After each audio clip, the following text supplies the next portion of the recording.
Thanks, Kapil. Um, Truth is everything, and suffering is not optional. It's inevitable. It's not going to break us. Therefore, constant suffering is the only way. No, suffering exists because one does not know truth. When the truth is realized, suffering eventually goes away. Hello, good morning. This is the first time I'm joining this group, and the question which wanders my mind is I'm already on my spiritual path, and as you said, that I've already wore that lens to see the world in a different way. But a lot of barriers are coming, and it sometimes breaks me in between, then I have to get up again. Why am I getting so many challenges over and over again, even after coming to this best path of life? What is the best path of life that you've come upon? What do you call the best path? What do you mean by new lens? What new lens are you talking about? The new lens to look at the best in every situation, in all the sufferings. Why do you look at the best in every situation? Even when somebody is behaving odd with me and I find it not justified, I try to keep myself calm as a still water and Okay. react. So yet despite that, you find that you are still bombarded by problems, right? Yes, I'm still bombarded. Okay. And so that means that the end of those problems do not come through the things that you're doing. Is that correct? No, I do get my solace even after getting the problems. But It doesn't matter. It doesn't matter if you get your solace; the problems come back, right? they do come. Okay. So your change of behavior, and you're looking at the bright side, and you're trying to stay calm like still water. Yes. Has that ended your problems? A lot, I would say.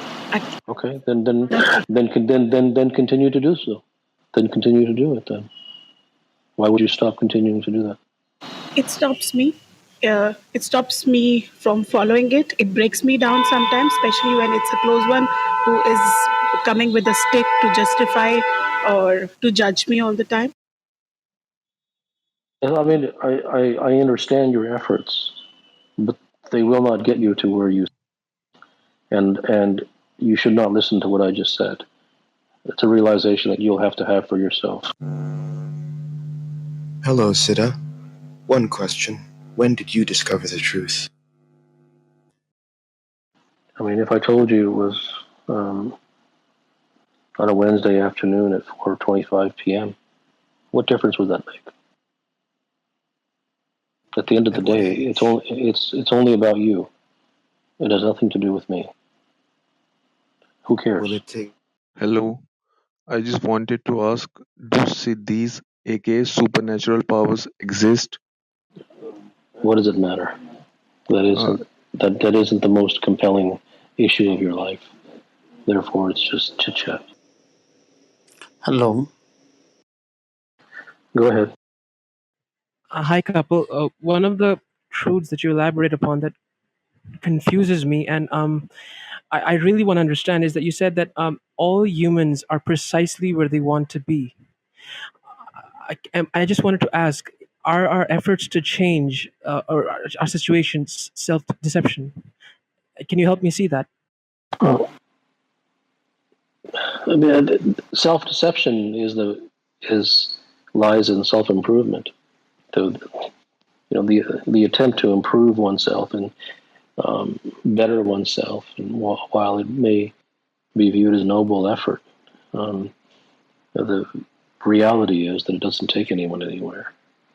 So the deception lies in self-improvement, self-development, um, behavior change, all of these things.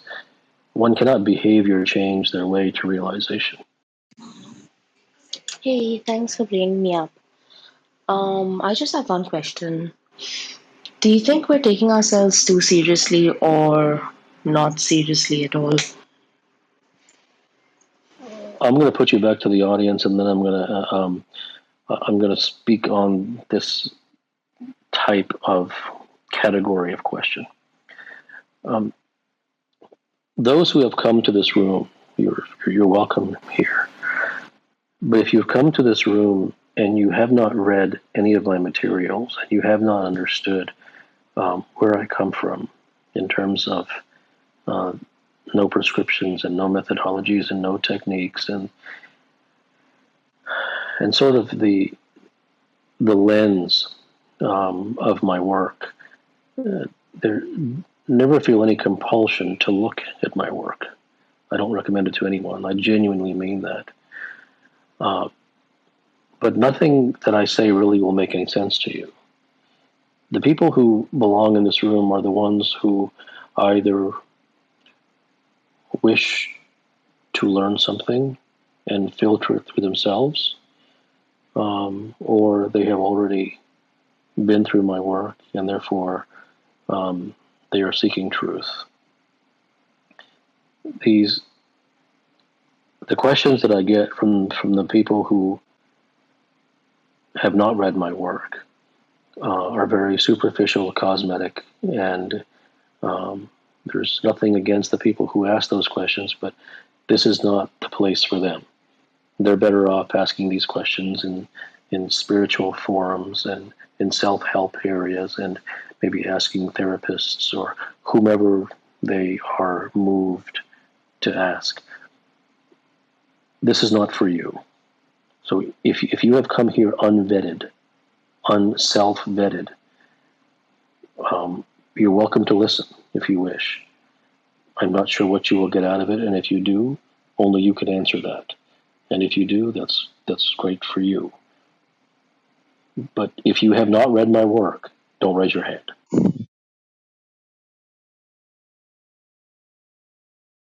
Hey Siddha, is there anything constant across time? Thank you. If you ask questions that are theoretical, if you ask questions that do not have an immediate effect on a human being's life, if you ask questions that are science related or science fiction related, you're better off somewhere else.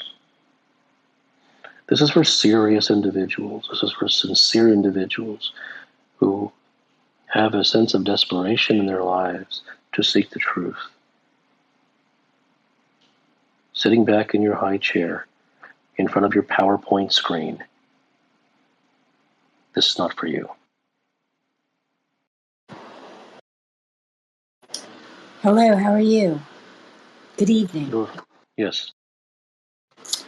I do have a question as to, I read a little short biograph of who you are, and I do have a question as to what you are offering us, I guess, the collective. I'm not really offering anything. So are we supposed to seek? Is that the thing, and then we come to you to validate our... I can't answer this question. No one's supposed to do anything. And this is exactly what I mean. Because you only read the bio, you have no idea who I am. You have no idea what I do, nor should you. I'm no one special. There's nothing that I have here to help anybody or to offer anybody. If something in the discourses causes you to have a question and something in the writings causes you to seek truth, you're welcome to come. But if without that self-vetting, this is just a waste of time. The title says select questions will receive a response.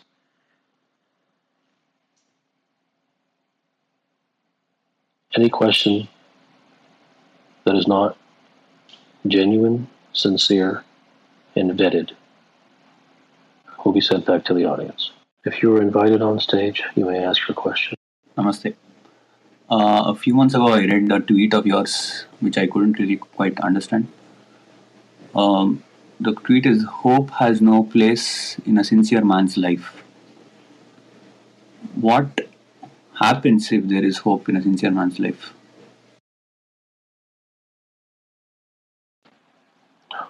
Hope is a myth. It is a fabrication of the mind. Hi, shall I go first? Sure. Yes, please. Yeah. So, is it okay to be mediocre, or should I be worried that people might judge me? Because I'm okay being a mediocre. Should everyone strive for success, or is it okay to live a complacent life?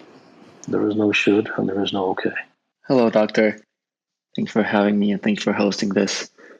I have been wondering among philosophy to try to find the truth, but I figured out it's full of concepts and empty concepts.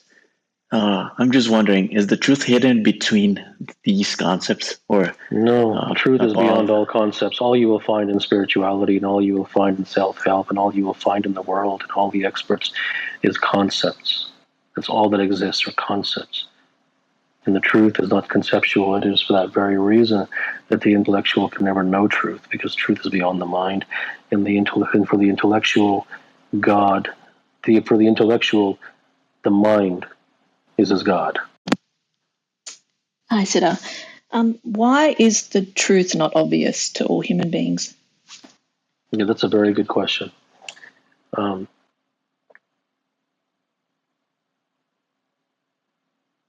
If you are looking for a ball and the ball is behind you, but you are looking the other way, will you ever find the ball? Will the ball ever be obvious to you? No, never. Right. Therefore, every human being is filled with conceptual thoughts. Every human being is awash. Every human being is busy. Everything in a human being is filled up. All of the empty spaces, so to speak, are occupied. The human being lives his life awash in concepts and ideas and beliefs and opinions and techniques and methods. And there is never a time when he isn't doing something, trying something, chasing something, hoping for something, reading something. Because of that, truth can never get in. If a glass is full of water, then no more water can enter. Therefore, the human being, and even if for a minute the spaces in the human being's mind became empty and available, he would occupy them immediately with new methods and new techniques.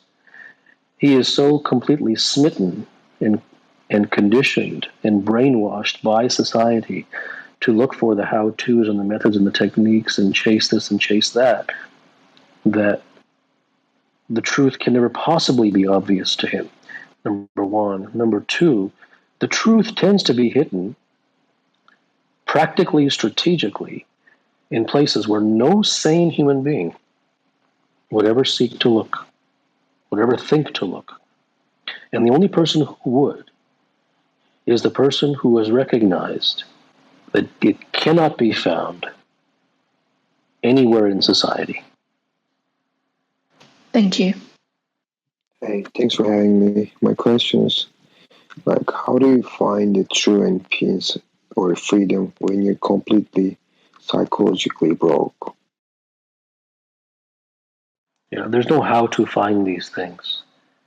It is about reorienting oneself towards discovering truth as opposed to discovering ways to feel better and discovering therapeutic modalities and discovering methods and techniques.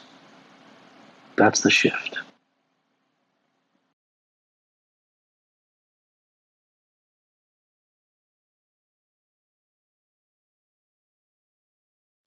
Hello, thank you for taking my question. My question is, I find myself doubting a lot and in trying to understand why. I find that maybe it's because I still believe in right or wrong.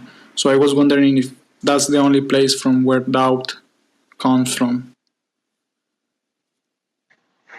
Doubt comes from not knowing the truth, and not knowing the truth comes from not investing oneself in fully seeking the truth, not devoting oneself to it. And without that, there will always be doubt. Hi. I have a question. Like I have heard a phrase called "whatever you are seeking is actually seeking you." Can you please explain me that? Hi Siddha, I have a question. In terms of seeking truth, any person who seeks other person help or who listens to expects other person answers, will he ever reach the truth? No, if he is looking for answers, he will end up finding prescriptions, and therefore those can never lead to truth. Hello, Siddha. Question about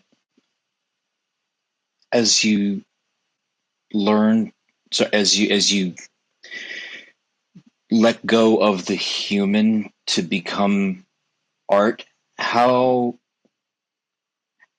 in your experience with working with other clients has it been hard or for them to become that art? How do you know what art as you dissolve into it? How do you know it? How do you know what that is for you? I don't understand the question. Sincerely struggle with letting go of not being able to fit in to struggle with the laws of society and there are these moments of clarity where you just feel connected to who you are, but I'm sure other people have struggled with that, to let go of what they're supposed to do. Yeah, there's no how to. There's no letting go of this and letting go of that, and make sure that you move towards art and not towards society. There's no such thing as that. It doesn't exist. The person does whatever he's moved to do, and whatever that is, that is. There's no hack. A hack is for hacks. My question is there any relationship between knowledge and the truth? No. Hello, Dr. Gupta. I apologize in advance for my ignorance. I have not read your work as of yet. However, I always come to this room whenever I see that you're hosting one, because certain things that you do say do resonate with me. My curiosity today was, is there a connection between once you do find the truth of attaining inner peace? Is there a connection between the two, or? Well, I mean, why is it that a person does not have peace? Whomever it may be, why is it that any human being does not have peace? Reliance on society pressures and whatnot. The reason that no one has peace is because what they believe to be true is not true. Okay. So if you have a swimming pool, and you should be putting chlorine in that swimming pool, and you're a swimming pool expert, therefore you know that you should put chlorine in there, but instead you put acid in there, and you jump in the pool, you will suffer. Right. And it has nothing to do with jumping in. And what everyone does is they pour the acid, they jump in, and then they try to find ways to ease the pain and the burning of the acid. And they spend and that's where all the community of experts come in, and the gurus and the books and the speakers and the priests and everything. They're all there to put balm and ointment on the acid. And therefore, your entire life, you end up seeking different treatments for the acid. That's your whole life. But the only reason that you suffered in the first place was not because you didn't find the right treatment. It was because you did not realize that the pool required chlorine and not acid. Therefore, the cause of suffering, the cause of not having peace, the root is incorrect, basically. That is not knowing the truth. Got it. Thank you. So I have at least three talents, passions, obsessions, I'm not sure what to call them, that have been with me my whole life. And for each of them, I see ways to further them, but I am so dismayed at what it seems a world that will basically never get it and get why it matters, such that I don't see why to try, or I don't try. I feel like I should try, but I don't, because it's just why So bother? what's your question?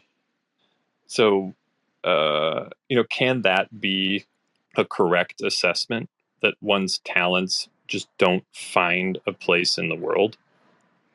Well, nothing of any true art finds its way in the world. Hello. Everybody asks different question. Like my question is, you're telling the truth, so how can other people experience the truth? So how is it possible to experience the truth?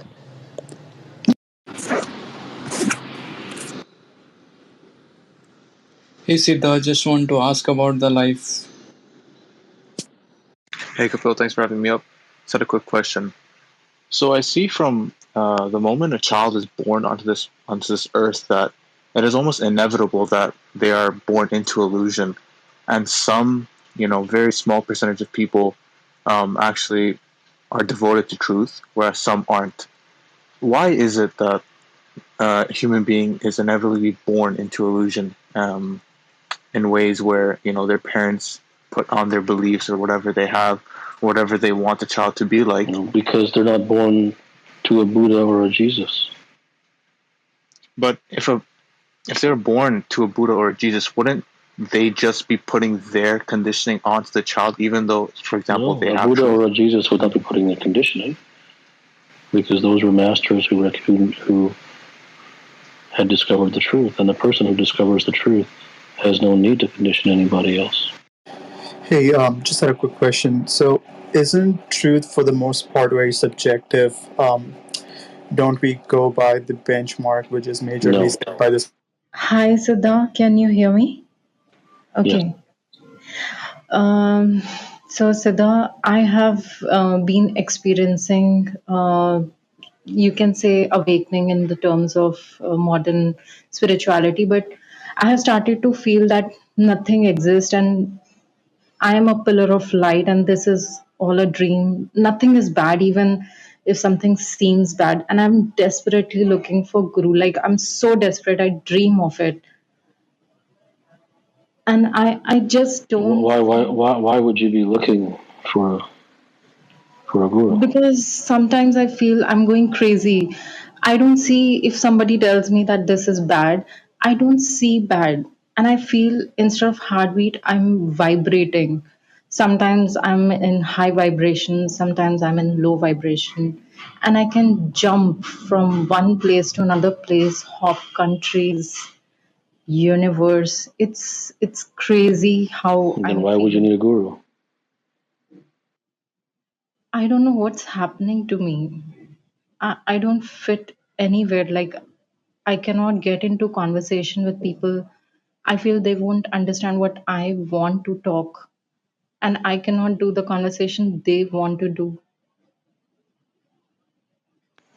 Yeah, it is not about finding answers. It is about learning from the depth of what you were experiencing. You know, when I meditate, I feel I go to the real place through my heart, and that place is so Yeah, empty. so you actually are your own guru.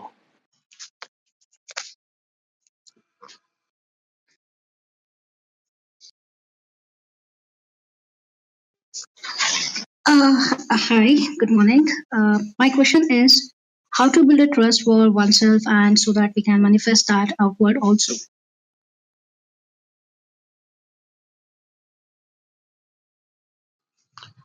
Hi, I was listening to Osho the other day, and he was talking about uh, why the path to enlightenment is uncertain. And so, I would like to ask whether all these people who teach various practices of meditation, is it actually, because in the end, you are your own.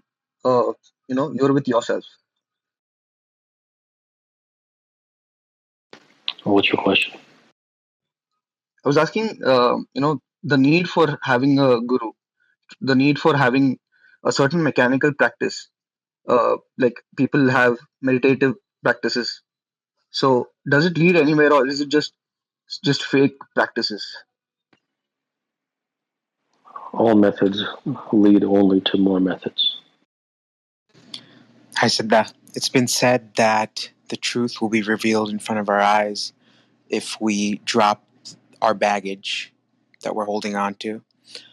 And I'm wondering if there's truth to this phrase from your perspective and what that baggage would be. Well, it doesn't really matter what I say. The very fact that resonated enough for you to bring it to me means that there's something in there which speaks to you. So then the wise thing to do for you, because it resonates with you, is to experiment and try it and see what happens. And you will find the answer, whatever that answer is.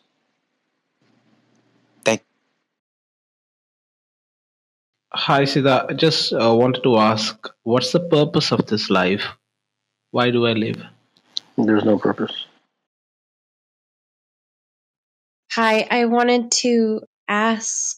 Um, I learned how to heal people with Ayurveda, and I feel very oppressed by society to do the healing. And I don't know how to find the courage to hold my ground and protect myself from. No, I can't help you in finding courage. You must. I can't help you there.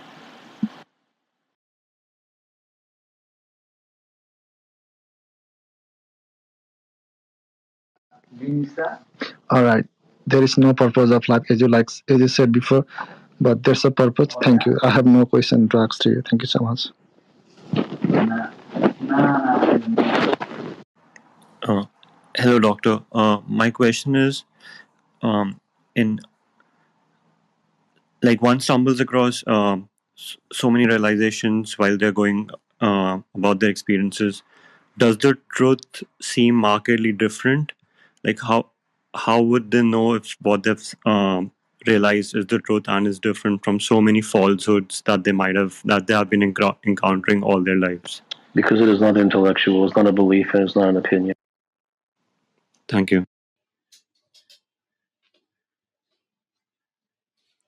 Hi, this is Harbin. Can I just share my thoughts? No, I'm not interested in your thoughts. No, If you have a no, question, you it's can not ask a about question. thoughts. It's not about. It's a question which has my thought in it. Is it okay? If you make it brief. Yeah, I just went through your websites, profiles, and things. It looks like you're a Western fraud Swamiji who has roots with Indian ideology. Thank you. Thank you very much. Hello? Go ahead. What's the difference between understanding something intellectually versus viscerally? I don't know why you would know the answer to that question. That's as basic as it gets. Hi, Siddha. How do we overcome the inability to act when we know we have to do something but we're not able? Hi, Siddha.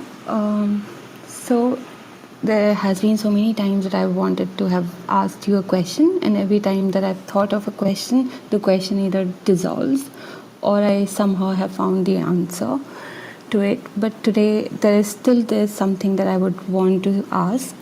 So I acknowledge that I feel lonely, and I also see myself distracting from really experiencing it through different ways. It could be meeting friends, being on Clubhouse. So the question then I would frame would be, what about what? Why am I not allowing myself to feel? What about experiencing loneliness has in it that I am avoiding it? I don't know. Only you can answer that question.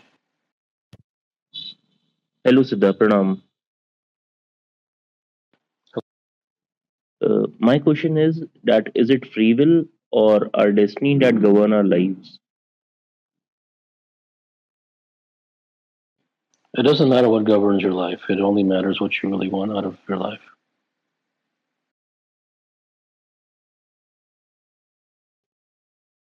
Hello, thanks for having me here.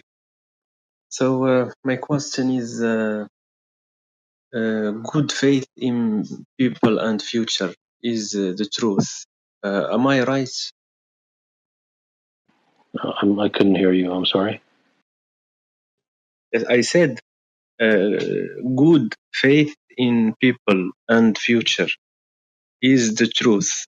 Am I No, it right? doesn't. It doesn't. It's not about asking me if you're right. I mean, every person experiences and views a life through their own lens, and everyone has things that they prioritize, and everyone has things that mean something to them. And so, if that means something to you, there's no question of it being right or wrong. That's simply for you. Go ahead. Hi. So what's happening here? I mean, I just wanted to know. No. So my question is, who has created us, or what is the existence of this universe from where we have? What questions do I ask myself to know how to deal with anger and frustration? Nothing really is dealt with. If you try to deal with things, which is what the world teaches you to deal with things, nothing ever gets dealt with because dealing with things is just an attempt to swirl muddy water. In the end, it's about discovering the truth about the things that you are feeling and going on that journey, as opposed to lessening or alleviating or bettering yourself. Thank you. Hello. Hi. I have the things. I go on living, and then after a while, I realize that the mind has taken over, and then when I know that the mind has taken over, all this anxiety and happiness and all that things comes back, and once I remind myself, oh, okay, it's taken over, and then I go back to whatever that non-self or whatever, and then I keep on going, and after a few months sometimes it comes back again, and then I have to remind myself that, oh, okay, I have the mind So has what's your question? Yeah, so isn't there a way to be there all the time? Why do I have to remind myself? There's no way. There's no way. There's no method. Can you get there? Yes. But rare is the human being who's willing to absolve himself of all methods. Are you perfect? What does it matter if I'm perfect or the most imperfect human being in the world?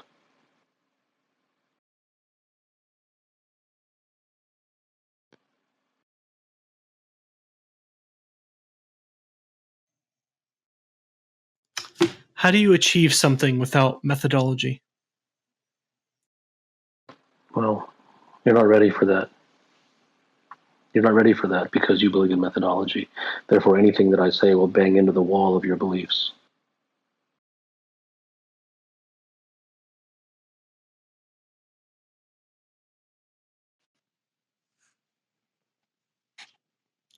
Is it possible to do things better when you're in the flow? Or is it possible to have a natural flow? Yes, if one understands where things come from, absolutely. The answer to your question is yes. In fact, it is the only way to do it is through natural means. You cannot, as the term goes, hack your way into it. That's all what the How do you know what I'm psychologist talking said. about? I'm sorry? How do you know what I'm talking about? Why would I know what you're talking about? I don't know, because you said you can only do it if you're in the natural flow or something. I have no clue what you're asking now. Oh, okay, never mind then. Well, thank you. Okay.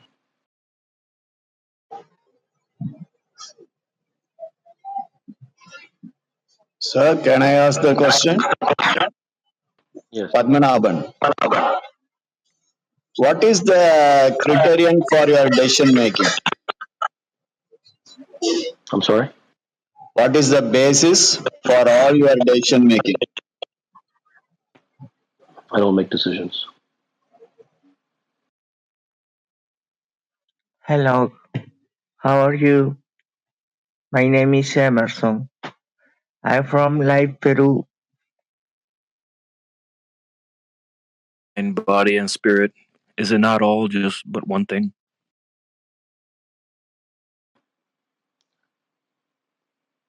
I don't know what you mean. What are you asking? What if it is or it isn't? Who cares? What is it that you really want to know? Are you asking an intellectual academic question from a university? What is it that is really relevant to anything that you're asking that is an academic theory? Nothing is. Thank you. Hi, I'm 25, and should I call myself single or unmarried? Go ahead. Hi, can you hear me? Go ahead. If there's no methodology, how do you keep yourself from self-deception? Hello. I realize you've had a few questions since the topic of methodology come up and you haven't answered them, but I'm just curious as to your outlook on what is beyond methodology. Well, first of all, I think the important thing to realize is that no one should take my word for anything. If someone brings up a question which begins with "if there is no methodology," what they're saying is that that I have posed something which they have not themselves realized, and they are waiting for me to provide an explanation against their belief for which there is a methodology. I have no interest in doing that. I'm not interested in here having a discussion. One must filter everything that I say through themselves, through their own experiences. One becomes one's own greatest teacher. So it isn't about believing me. One must filter everything through themselves. Methodologies don't go anywhere, but you shouldn't listen to that. If you're a person who believes in methodologies, quite frankly, the most honest thing for you to do would be to pursue methodologies, never to abandon them to listen to me. Lots of things in my life are decisions are highly connected to my emotions, and I fear going beyond them. I seek guidance.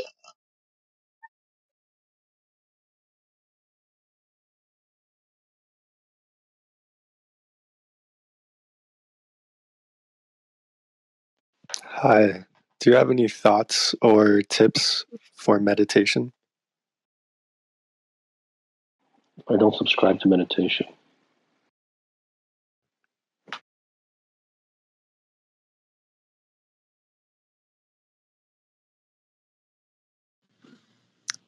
Hi. I was reading about seriousness that you had wrote, and so my question is, I had a point in time where I was serious about not allowing things to, have an effect on myself, understanding that I have control over that, and at the same time, I can't find a seriousness within finding, I guess, financial freedom, right? Because going to college and Then which if I'm you doing don't right. if you don't have the seriousness, then you don't have it.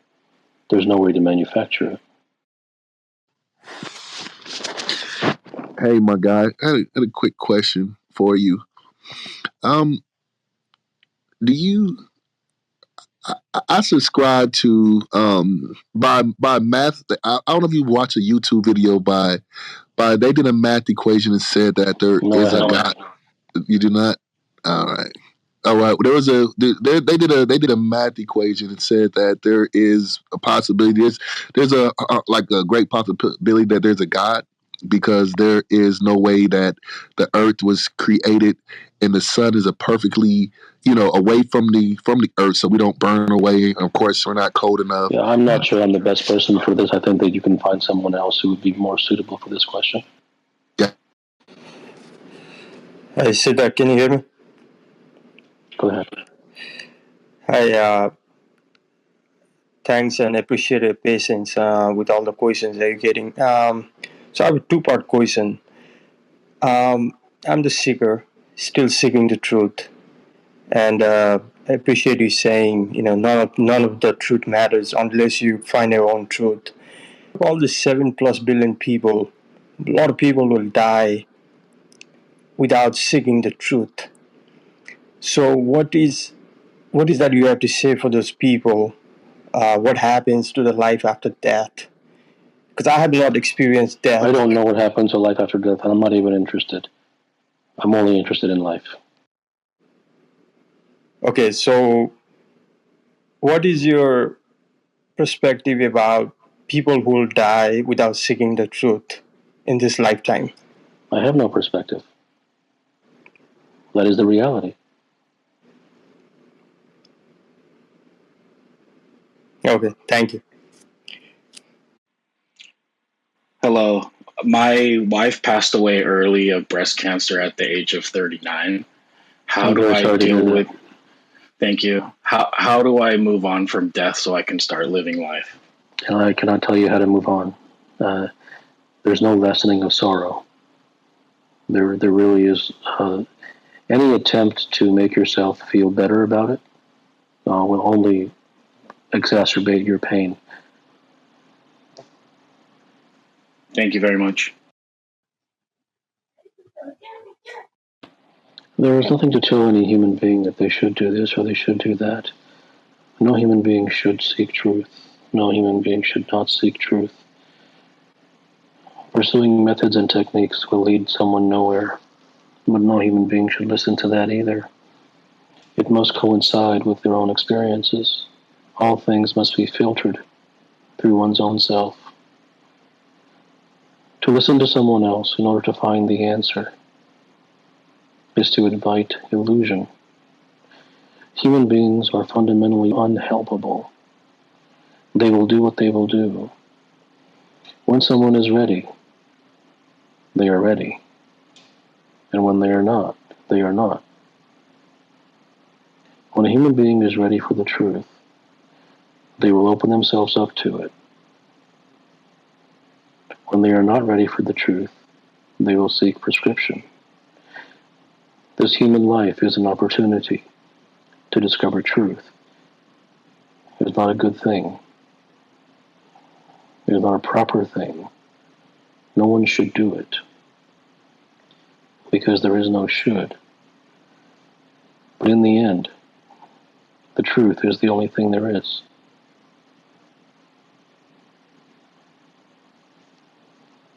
Good night.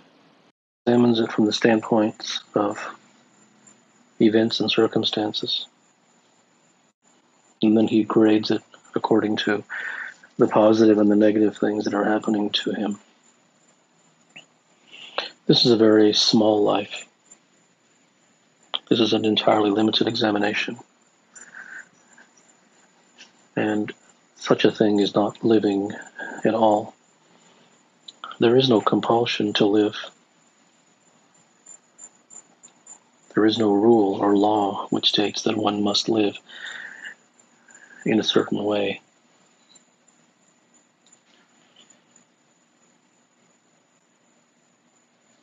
But rarely one may wish to examine why is it that they're here, not from the standpoint of purpose or meaning, but from the standpoint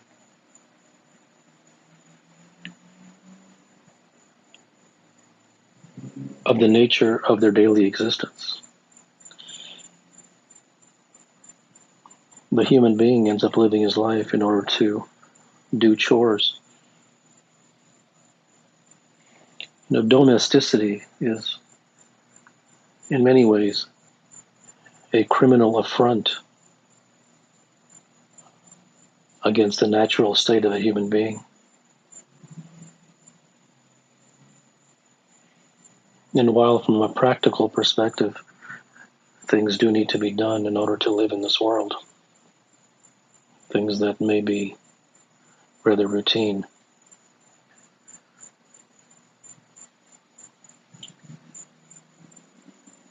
some human beings' imaginations tend to drift towards the possibility of what it may be like to pursue and or explore a life that is uncommon.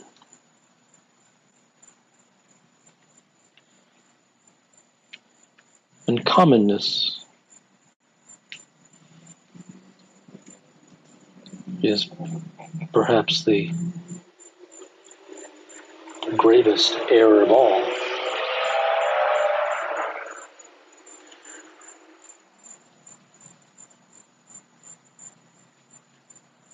As always, it is never related to what should one do and what is the proper way to live. There are no such distinctions and there are no such definitions. And those who tell people how to live and what is proper and what is correct and what is incorrect and what is right and wrong and what is holy and unholy and healthy and unhealthy, such things only make one into more of a cardboard cutout than he already is. And instead of being his own version of a cardboard cutout, he then becomes perhaps a more proper or healthier version of a cardboard cutout.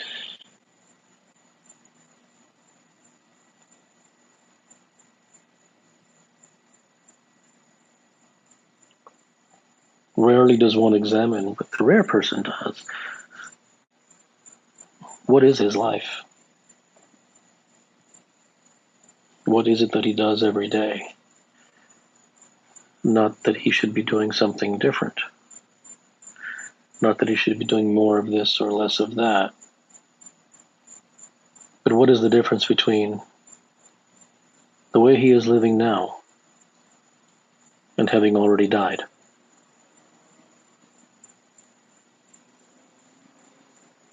The human being is alive only in a clinical sense.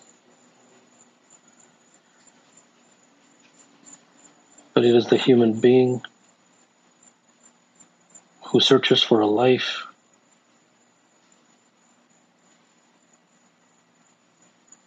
that is beyond simply the clinical, that has a possibility.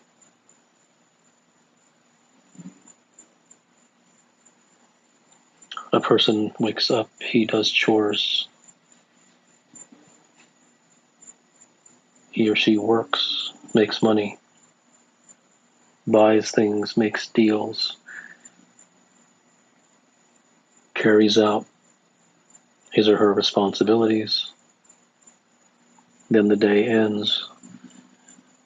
Then one retreats to a bed and goes to sleep and does it again the next day.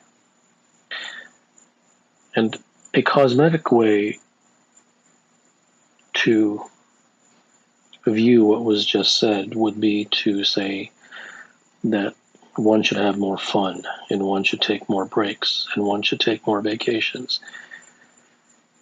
and one should live a happier life and not be so work oriented and gain more work-life balance. But in looking at it this way, that would just be more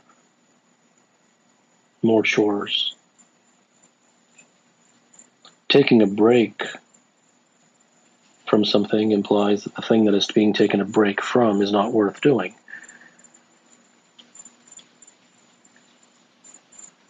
And taking a break to do something pleasurable is simply a short-lived treat. And if one recognizes that he or she, within moments or days, is about to once again return to the doldrums, of what use is the break? It is simply a prolonging of the inevitable. So work-life balance and all of these things are once again an example of society's ways of putting band-aids and plastic patches on things. The real questions are never asked and the real things are never explored.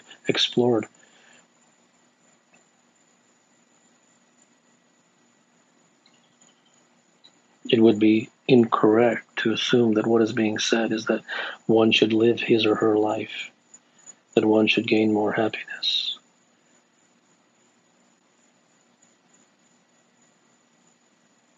Whatever one gleans from this, they glean. Whatever the words create inside of a human being, they create. There is no prediction of what they might create, and there is no hope that they should create X or Y. These words are simply being spoken.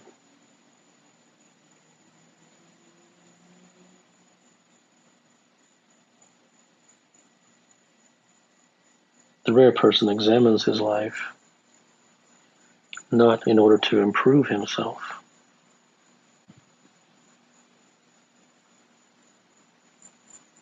but because he finds that something is forever missing. And something is missing in everyone's life, and it's the same thing. And giving that thing a name may be a matter of debate.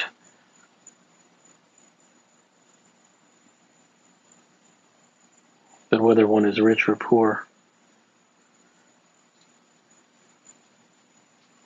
famous or unknown,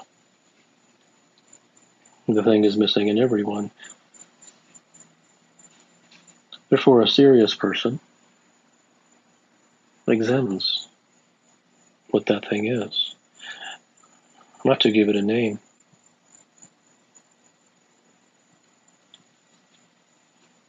but because he cannot help but to examine it. To follow prescriptions of betterment and to improve one's outlook and to better one's habits, these are all swirling muddy water.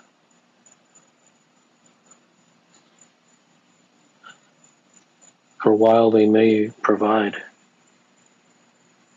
an uptick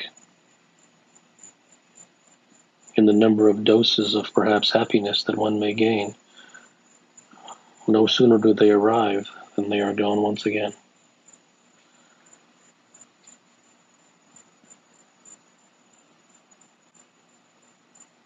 The world tells the human being what he should and should not do. And because the human being spends his life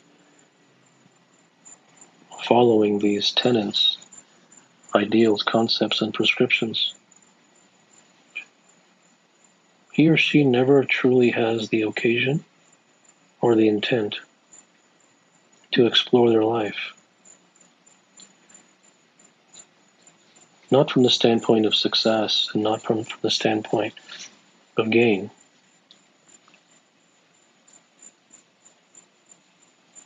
but in order to discover the essence of things, in order to discover a cure for things, in order to discover a permanent way out of the confusion and the misery and all the sufferings that are replete within a human being's life.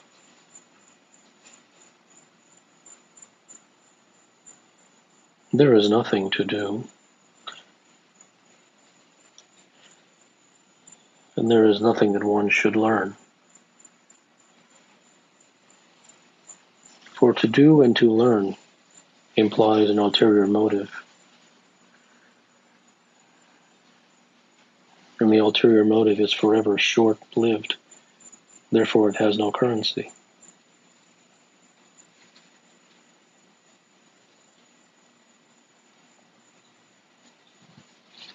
The land of sincerity provides no definitions, and the land of seriousness contains no prescriptions.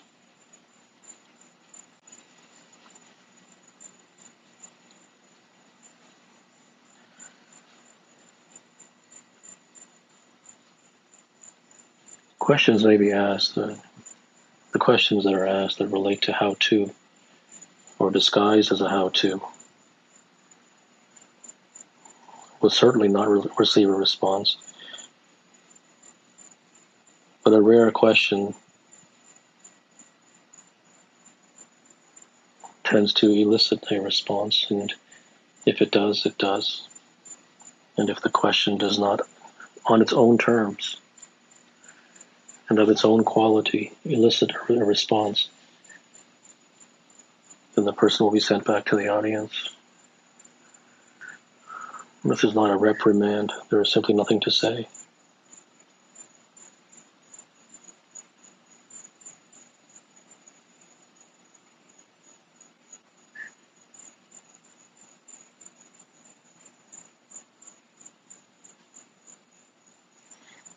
If you are invited to the stage, you may ask your question. I will state that if you are not familiar with,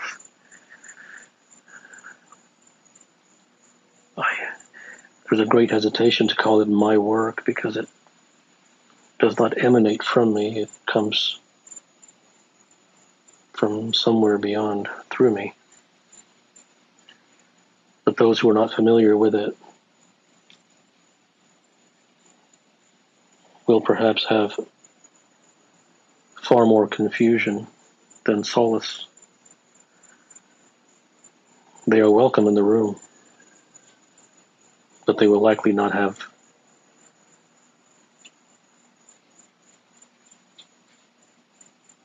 the self-vetting to ask a question which will receive a response. Having said that, sometimes innocence is often powerful in its own right.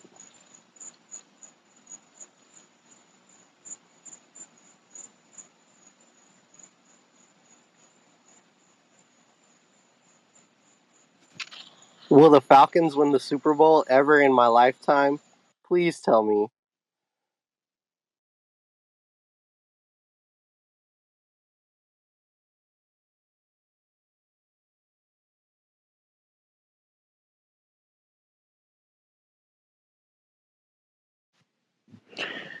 Hey Kapil, thanks for having me on. So basically, I've seen some of your videos online and interviews and stuff, and I've heard you talk about like moving to ulterior motives and how the I'm ulterior not sure. I'm not sure if you've seen. Do you mean a video interview? an interview on YouTube, yeah. Yeah, that was not me. If you've heard audio, Yeah, no. Sorry, not video, audio on the Arrival podcast. I think it is on the Arrival one. Yeah, I'm not sure because sometimes I think there's another person by the same name. Yeah, no, and yeah, others have asked me about that. Who's the gentleman is, forgive me, but sort of bald. Yeah, and, no, I've seen him. Yeah, I've seen him. Okay. Yeah, I was just clarifying just to make sure. No worries. I'm speaking about I think a video of yours where it was like a podcast or so from the PGA Tours when you're talking about the person who comes to the golf course looking for an ulterior motive or looking for win looking to win has already failed or something along those lines. So I'm in business and I'm always moving towards goals, and the main thing that I'm trying to accumulate is financial success.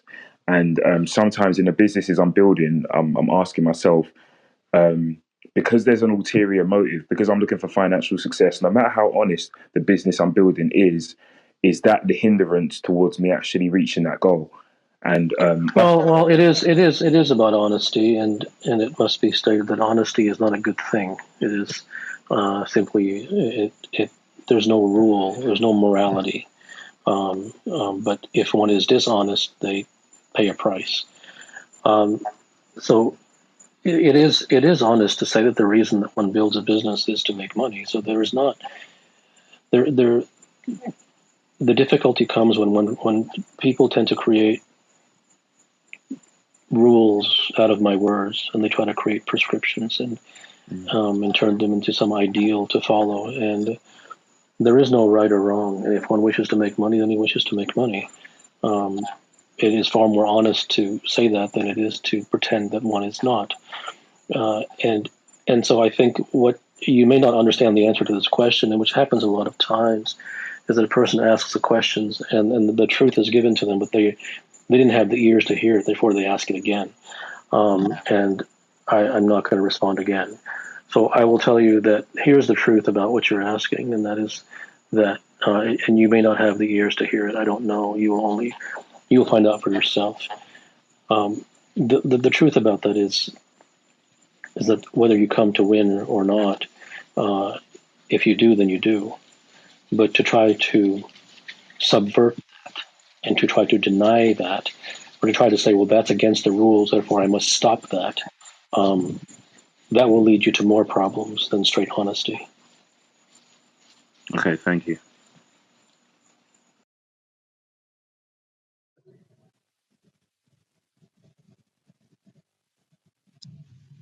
Thank you for inviting me to the stage. What is the truth behind feelings of loneliness? Thank you.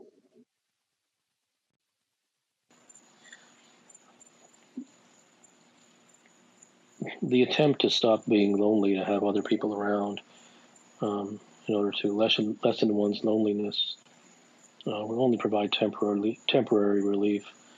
The truth lies in the fact that every human being is alone. They are simply under the guise and under the pretense that they are not.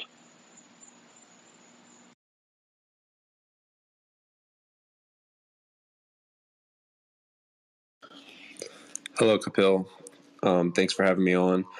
My question is, when you do come across the rare individual who's serious and is doing everything they can to reach their higher self, how do you differentiate these people from, the window shoppers or things like that? How do you know when you're dealing with the real deal? Is it the eyes? Is it the voice? Is it the work ethic? What's the distinguishing factor? Well, I don't try to make that distinction on purpose. I mean, if I'm working with a private client, that's, first of all, they would not be accepted until that was clearly demonstrated. And if it's someone in the public, I don't. It's very clear. I mean, I'm not really interested if they're serious or not. It doesn't have any influence on me one way or the other. If they're serious, not serious because of me. They're serious because being serious will get them somewhere. So it's all about them, not about me. But unserious people are basically almost everyone, and they're searching for prescriptions and how-tos, and they're completely lost and attached to the culture. May I ask a follow-up question? Okay. If you were a serious person that had isolated yourself from society and did what you needed to do to evolve, how would you go about reintegrating yourself to quote unquote fit in once you've already made the necessary time away to evolve? I mean, there's no how-to. Firstly, there's no reason to isolate oneself from society. And the reason that is said is because people are very, very prescriptive in the most clever ways. And so they will isolate themselves from society so that they think that does something. And if it's a natural isolation, that's one thing. If they do it in order to prove to themselves that they are not a part of society, they'll just be thinking about societal things while they're isolated. And there is no reintegration. Wherever one is, one is. Thank you.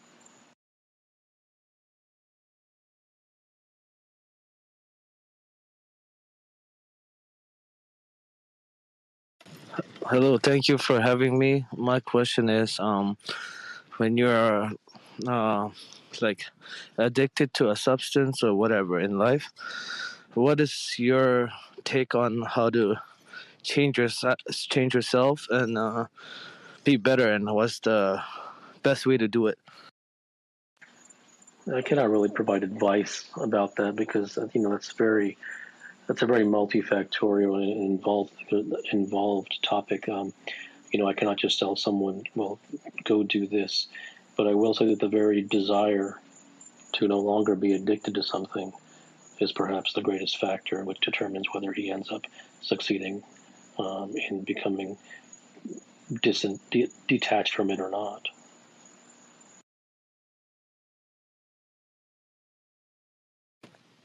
Hi. Do all our actions in life stem from desire? I mean, that's a very academic and broad question. That's a question that is asked from arm's length. Ask what you really want to ask. Don't dress it up. Okay. Are there any selfless acts? Can we do things that aren't selfless? And why would that matter, whether there is or not? I mean, let's say tomorrow that you did a selfless act. So what? How is your question anything beyond academia?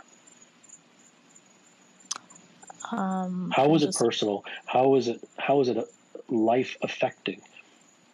How is it that you're drowning and you need to keep your head above water? The worst questions are the academic ones. That's why intellectuals have no chance. So, would you say that what you're doing is based on desire or not? I have no idea why I do what I do. The words are simply being spoken.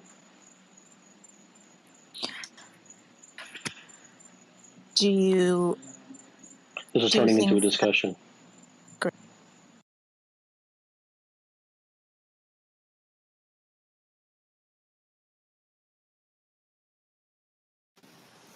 Hey, hi Kapil. So I want to get some understanding on the subject self. So I've been studying this subject Vedanta, and I understand that.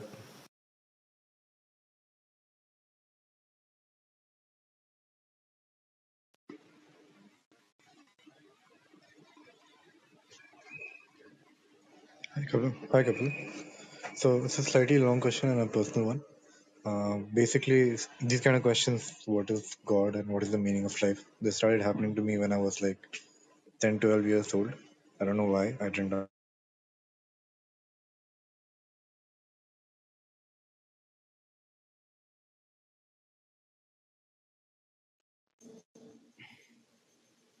Hi, Kapil. Can you hear me? Go ahead. Can you hear me? Go ahead. Hi, Kapil. This is Frederick. I was wondering, when it comes to your work in all various forms, does it have any purpose what's being written, or is that only going to interfere? I don't know what you said because you broke up.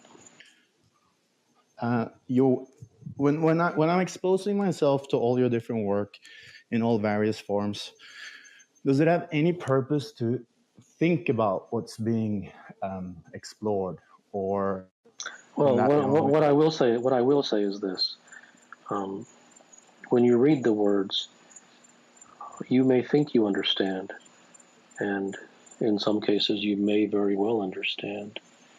But it would be wise that when you read the words, or when you hear the words, to bring with you a very intense possibility that what you think is being said is not what is truly being said. That simply the words at face value, that something perhaps far beyond what you think is being said is being said.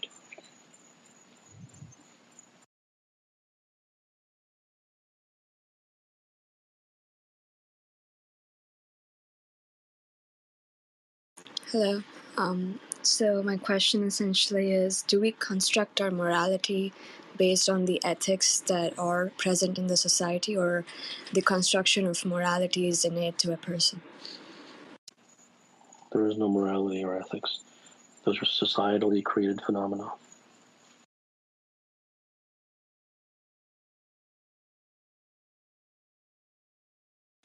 Hi. What are questions I can ask myself so that I can become my own teacher?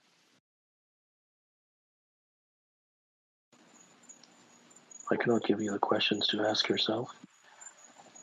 It is the investigation of one's own level of sincerity or seriousness without the compulsion to feel that they should be sincere or serious.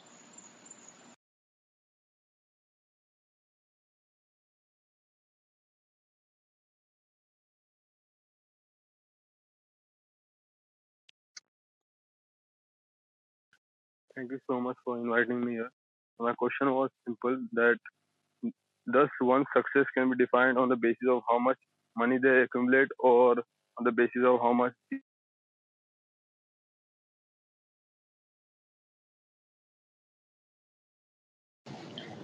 Hello, I want to ask, who are you? Thank you.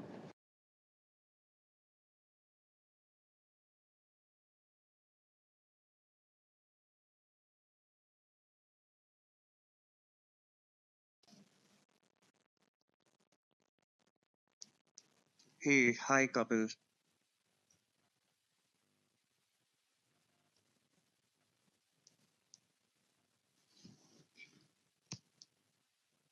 Am I audible? Go ahead. Okay, so I have a very simple question. Why do we have seat belts on planes and not on buses? I mean, if a bus crashes into something, all passengers lurch.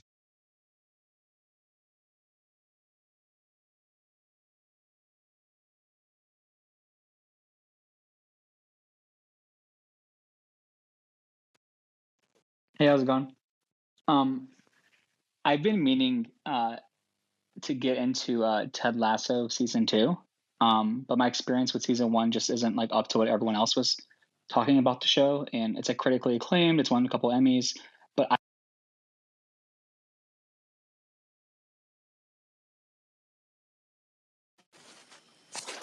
Hello. I have always been amazed at the apparent wisdom of the very old and the very young. Do you think this is more than an appearance?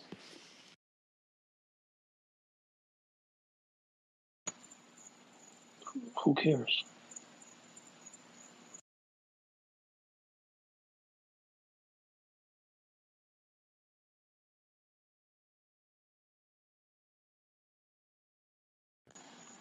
Every human being is suffering in their life in various forms.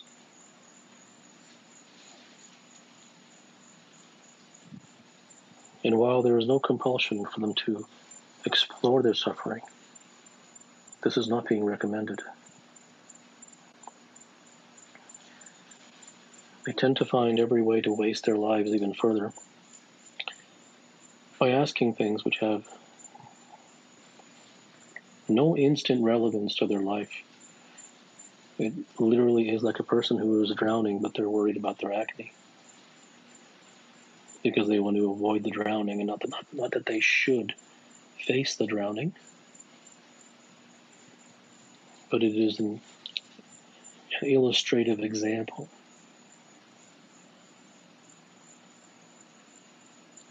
of how skillful human beings have become at wasting their time and their lives.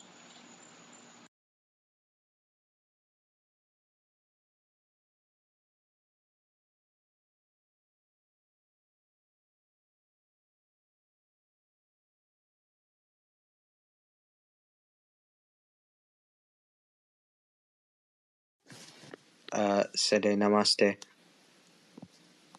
I know that you interact with many people in the high level of society. My question to you is regarding the truth. When they're looking for the truth, what's the difference between the CEOs, athletes, and artists, the top of them, and the difference between the average citizen when they're looking for the truth?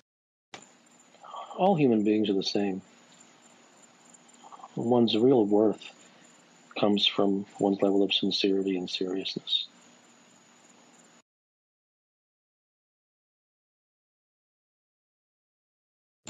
It is the sincerity and the seriousness which determines where they go in their life. Not how much money they have, not how famous they are. That sincerity and seriousness is between them and them.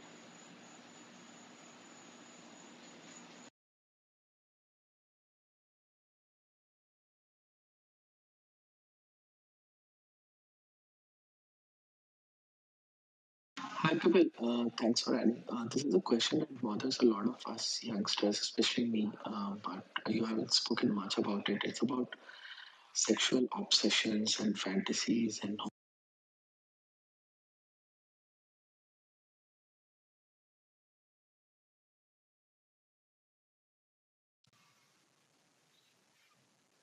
Hi, Siddha. Good morning. Am I audible? Yes, go ahead. Yeah, hi. How do I get a gym body without going to the gym?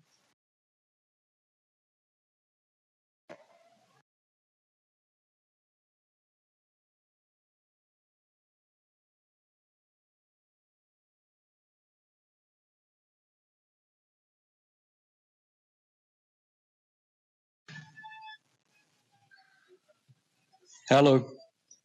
Are you a GPT-3 algorithm trained on the annihilist teachings of Jiddu Krishnamurti?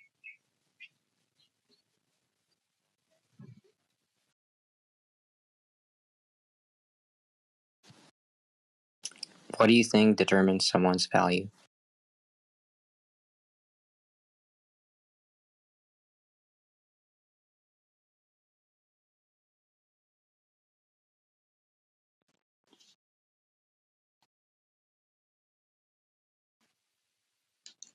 Can you hear me? Go ahead. How do you love yourself?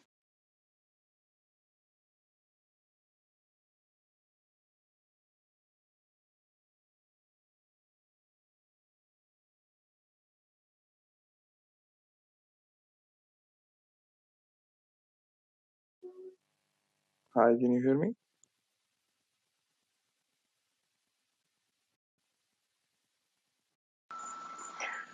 If you're invited on stage, ask your question.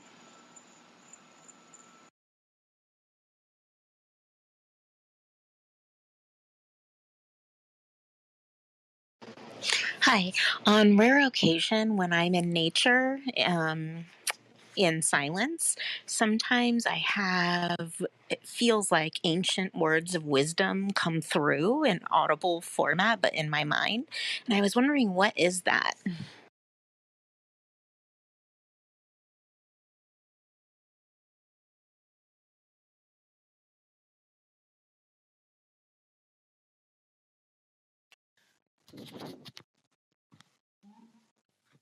Hello, I have one question. What if we are living in a dead world? Like, we can see the people who are alive and we can only see who are dead. Thank you. It only matters if you're dead or alive.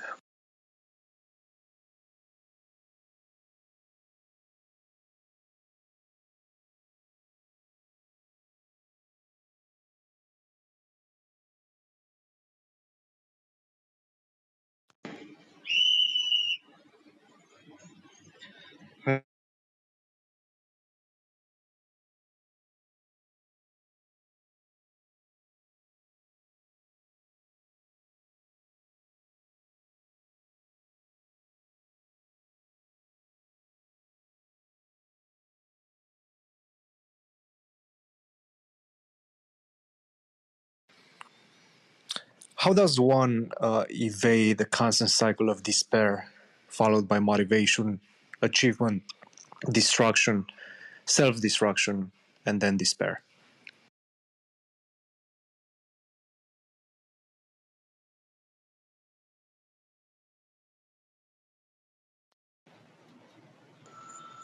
If you have a how-to question, you're best to lower your hand. Hi, I want to know what exactly are you smoking today?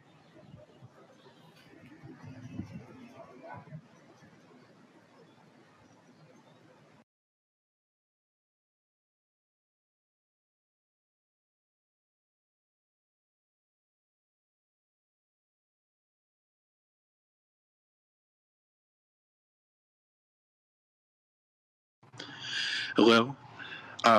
I had listened to one of your discourses one time where the the you had inquired who the thing that I truly am was, and you had engaged with that. And in that moment, when I was standing in the bathroom and I listened to that, I was without any socialized or um, I was without any socialized way of thinking about the world or feeling things, and I felt completely devoid of regarding things the way I do. And ever since then, I've been trying to, well, not even trying to, it's not even been my choice, to reduce all of the thoughts that I have, the decisions I make, the relationships I have, down, down, down until I can't seem to understand what the true engagement would be in the socialized world, that I can only ever pursue the truth. But when I try to engage with the being that I truly am, it can only be posed as a prescription to myself. And so when I try to do that, I can't engage with it. The person of truth can only walk alone. I understand. No, you don't.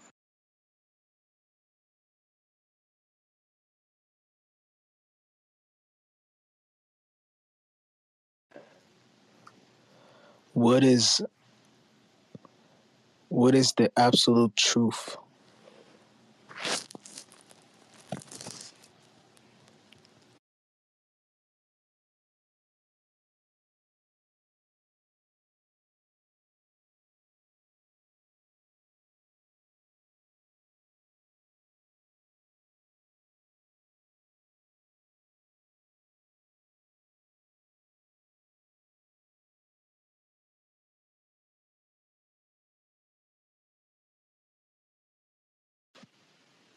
Hi, I just had a question.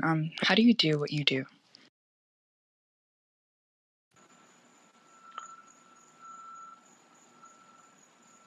I don't understand the question. How do you go about coaching people? I don't coach anyone. What do you do? I don't know. It happens.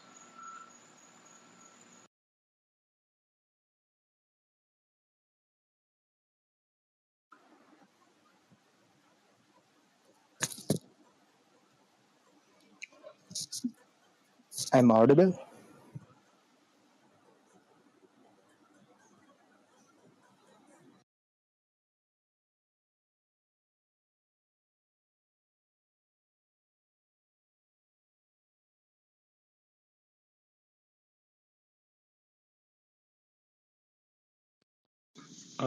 Hi. My question is, what do you mean when you say that peace happens when you become out of mind? Like it's through no mind? Like I don't really understand how one could exist Well, without. what you have, first of all, two things. Number one, you seem to have picked something out of one of my discourses. I don't remember anything that I write, or very rarely. Therefore, you've asked me something out of context. I have no idea what you're referring to. Number two, I believe that you said, I don't understand how, with no mind, X, Y, Z. It isn't my place to make you understand. And these are things that are very, very deep.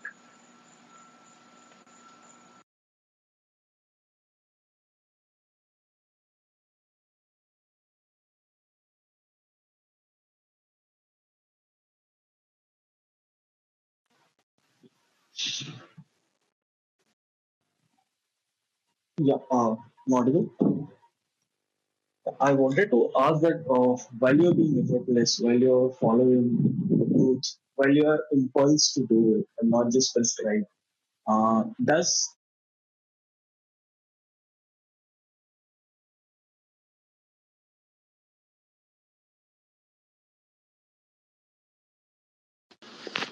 Why do I keep wasting my life, even though I've noticed over and over again how miserable that makes me?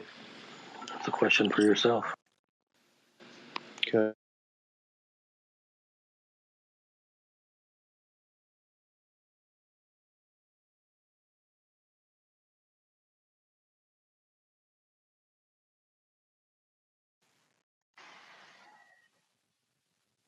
I keep seeing this number 1111 quite often.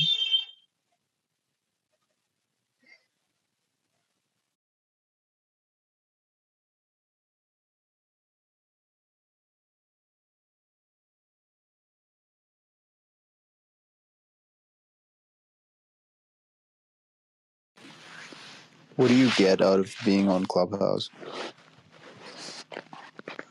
Nothing.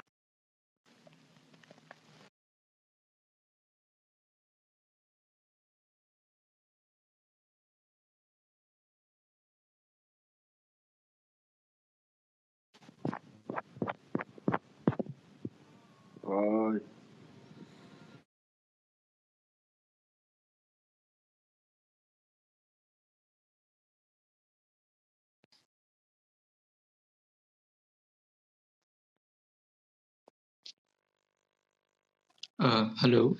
So you make truthful statements where you state things the way they are, whereas almost every single other person I know states things the way they should be.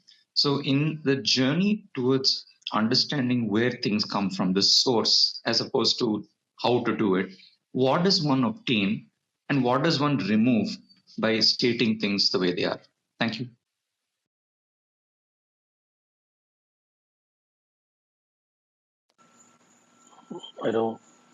I'm not interested in what it does for one. I'm not sure what you're asking. Okay, now what role, how important is it in terms of finding the truth, basically? Well, if you ask that question, that means you're not ready for the truth.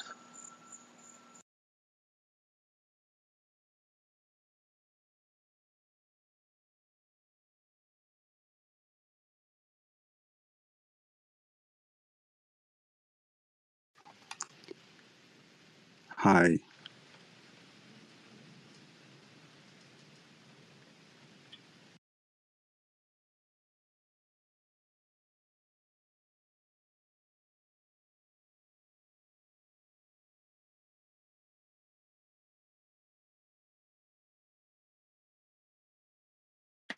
Master, good evening.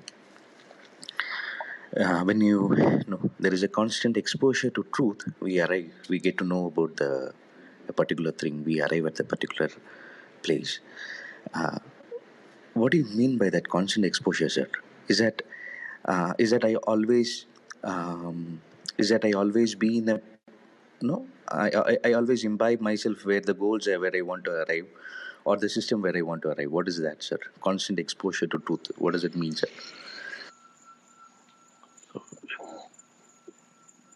Are you constantly exposed to air? Sir? Are you constantly exposed to air? Yeah. Okay. So are you doing anything about that? No. Okay. That's what exposure means. Exposure means constant exposure to words or dialogues or discourses or whatever it may be. That is absolute truth. Okay. Thank you, sir.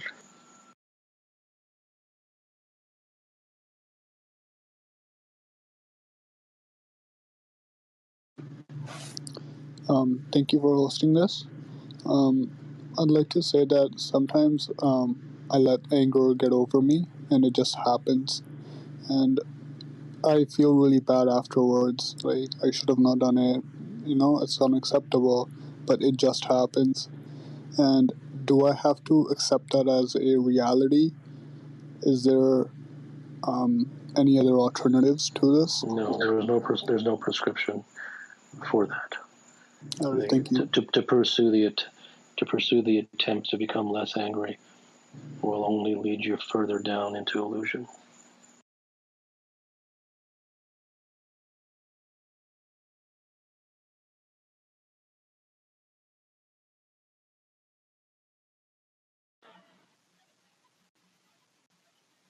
Uh, Good morning, sir.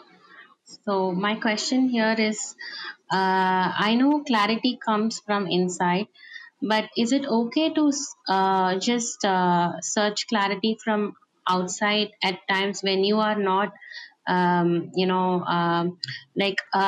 you when you feel connected certain times, certain spiritual messages comes to you and all that, but still when you're not completely clear on certain aspects, is it okay to search the site, or clarity only comes from within? Well, I am certain that you have attempted to search for this clarity outside before. Is this correct? I'm not able to clearly understand what you're actually asking me. Can you repeat that again? I am certain that you have attempted to obtain this clarity from the various sources outside before. Is this correct? Yes. Okay. So, did you find it? To certain extent, in certain aspects, I can have clarity, but yet not in all the aspects or all the questions that I'm searching for. Okay. So, if you have looked outside and you have not found it, then of what value is it to ask if it is okay to keep looking outside?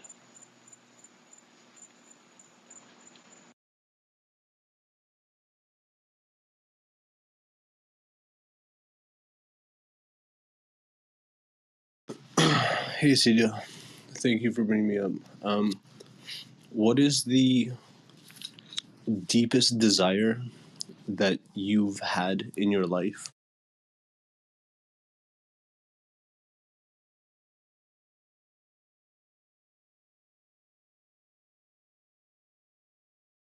Hello, Siddha.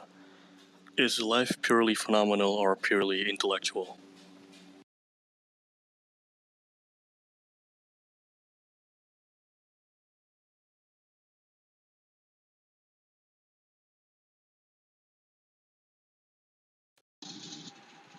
Namaste, Dr. Kapil sir. I wanted having followed your work for a few years, and also having seen a lasting impact of it on my life. This is something that I encounter rather frequently. I have noticed that after going through your work, I developed these new insights. However, on being confronted with reality, I find myself having a lack of clarity on the necessary aspects of the implementation of it. So I wanted to understand from you, where am I going wrong? There is no implementation. You are prescriptionizing my words.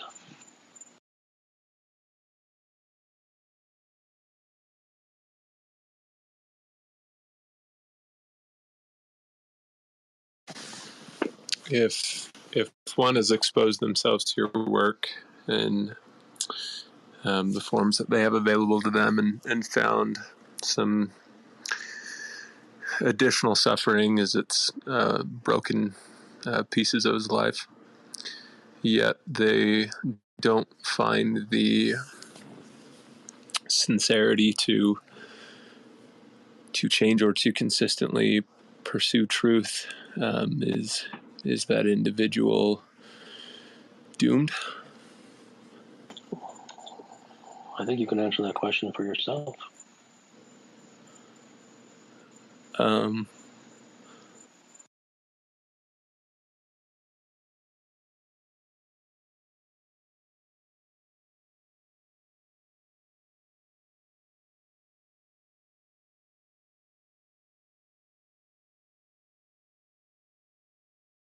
Good evening, Kapil.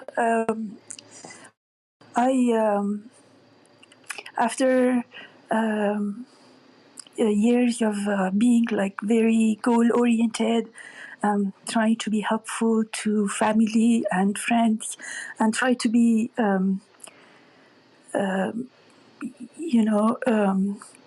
useful for people around me, and so that was a way of living that put constant pressure.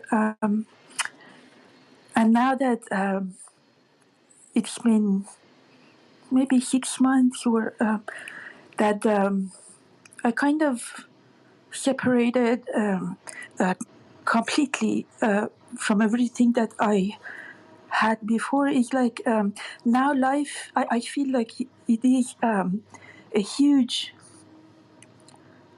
weight that has been lifted. I feel ridiculous when I get up and I don't have worries. And it feels completely different. As much crazy that I feel like if I get up or not get up, it wouldn't really change anything, and that makes me like free, and I make me like laugh at how stupid I was before. I don't know how long I'm gonna live, but is that feeling of really not being useful and not needing anything and not needing to interact with anybody and not do anything really important, any, like, is that a mind made thing, or is that a natural state of being that I am experiencing? Is that I think the natural states of being arise when one has an understanding of the truth. And when one does not have an understanding of the truth, then the person begins to live according to concepts. And when a person begins to live according to concepts, then that person begins to judge himself or herself according to whether or not they are following the concepts or not, and therefore they become good or bad in their own eyes and in the eyes of society. So this is not for me to tell you that the way that you are feeling is correct, and that is proper, and that is the right thing to do. It really comes down to you searching inside of yourself to discover if these things are the natural occurrence within you based upon the things that you have understood, and if they are, then they are. But as soon as you harden it into something which says that good for me, I'm doing the proper thing, then the floor falls out from beneath you.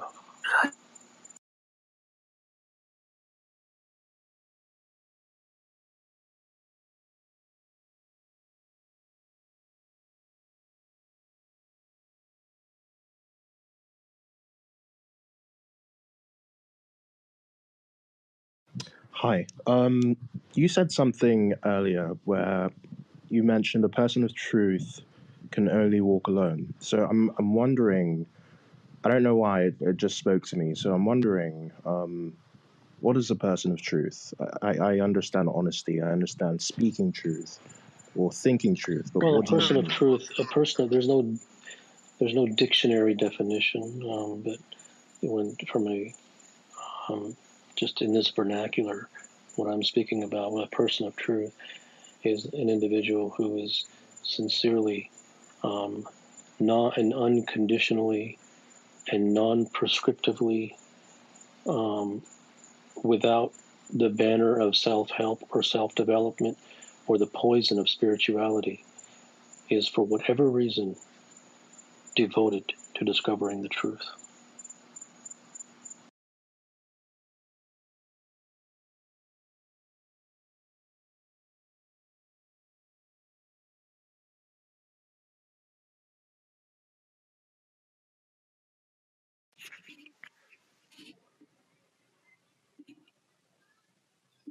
Hi. So I just want to know if what happens after death,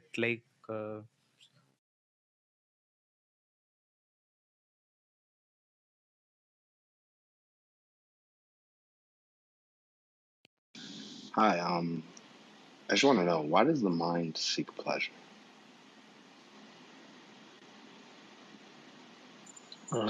It's a very insightful question, but one that is very deep and very complex to simply provide a response to in this forum.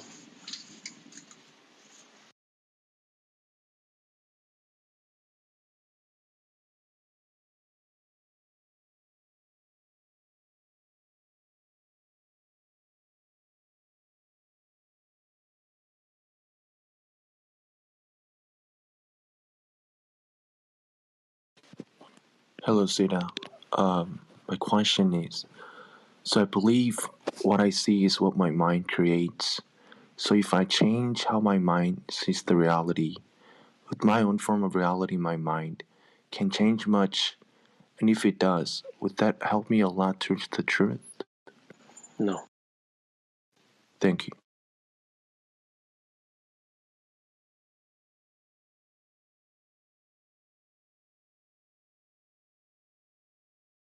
Hi, Kapil. I just wanted to ask a quick question about the relationship between pleasure and pain. I know you always say that where there's one, there is the other. I guess when would you compare what I'm just trying to understand how it works. Let's say if you were to take a drug as pleasure and you feel the high, and is the low after you come down, is that the pain part where you feel that sense of withdrawal from not having that pleasure, or is the low coming from the fact that in the pursuing of pleasure, you make yourself unhappy until you get that gallop or that moment? There are all kinds of pains. You've just mentioned a couple of them.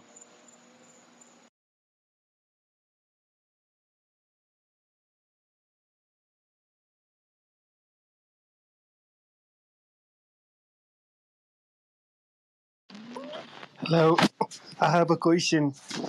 So, do you think that people really enjoy pleasure?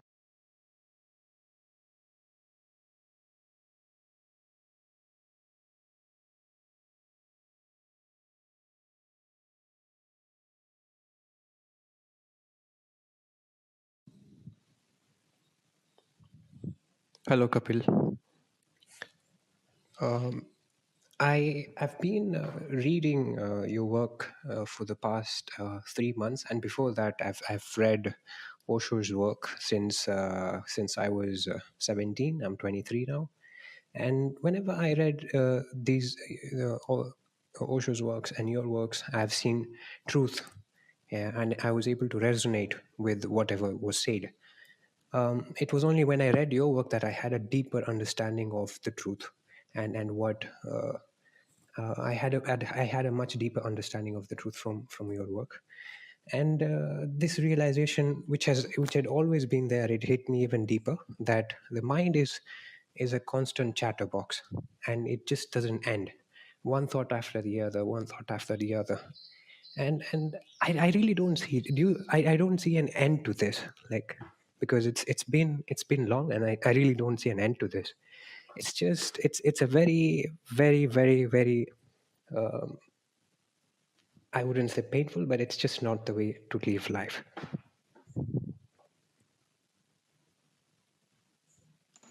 Okay.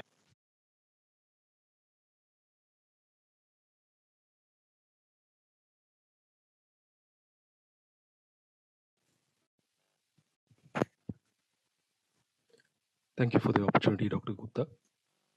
I feel like I have arrived at very few truths about the society myself, or if not, very close to arriving at those truths. And when I see you talking about certain truths about society, sometimes I feel like maybe I'm using it as a justification to arrive at an end to my process. It's just an inexplainable kind of feeling. So my question is, how do we, the exposure to the truths that happens from going through your work, how do we receive it? Or does There is no how. getting exposed to certain Whatever, truths? whatever, whatever. Do you drink water? Yes. Okay. Is there a how? That once the water enters you, that you must do something about it?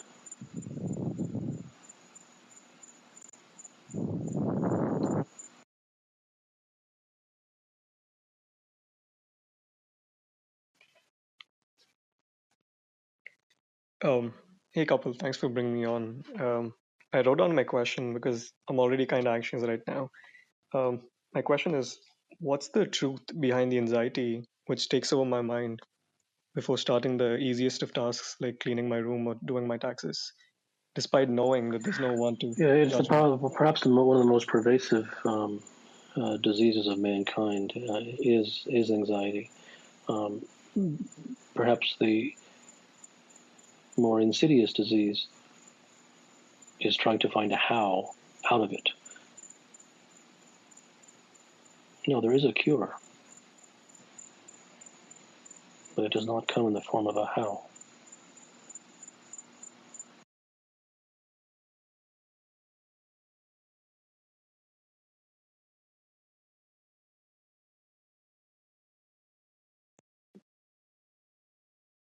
Hello, Siddha.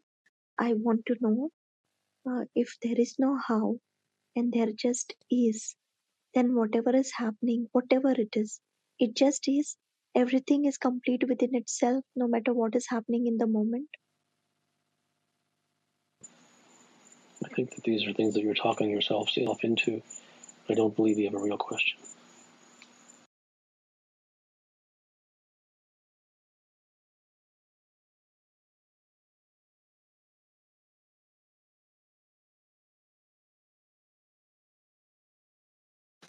Thank you for the opportunity. I'm curious if you believe in any kind of universal design, life path for individuals, that what's come into their life has kind of come there because it's who they are, or at their core. Maybe I'm not asking it in the best possible way, but maybe you have thoughts towards what I'm saying. Perhaps the best thing would be for you to examine your own experiences and to compare the things that happened to you to see if those things were complementary to you, and if the things that happened to you that seemed random, that there was a system, some system to the randomness, that even though things that happened to you apparently randomly, they tended to provide some sort of effect. That would be perhaps the wiser pursuit than to ask it as an academic question.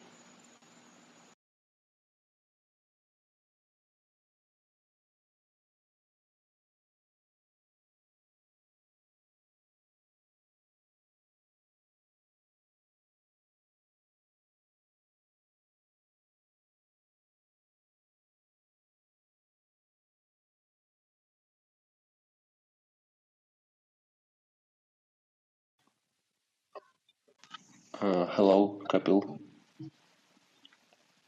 So I have a question. Recently, I broke up with my girlfriend, and I know that every relationship brings more pain than joy. And I realized that it's for myself, it's true, and it's every times in the end, it's only pain. And I heard one of your thoughts, like you should find it in within, but I feel so empty, and I can't find anything in within. I mean, I understand that you can't give me like the answer. I just there is the way, armor your heart. Like it's so fragile, and. And I like one of the thoughts, like the state alone but not lonely. And it's just the thoughts. I'm sorry for my bad English.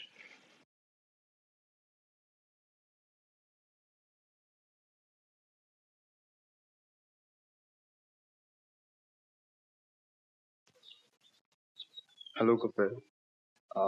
I wanted to ask that in many of your discourses, you have said that whenever you try to tell something, it gets tainted. You don't have to say that. And what I have come to understanding that whenever a human being tells another human being something, the shared realities and experiences will be totally different. They will not be same for the both human beings. So does that comply with the universal truth too? Like, if you are explaining us the truth, uh, will the universal truth be the same for us when we reach or experience that?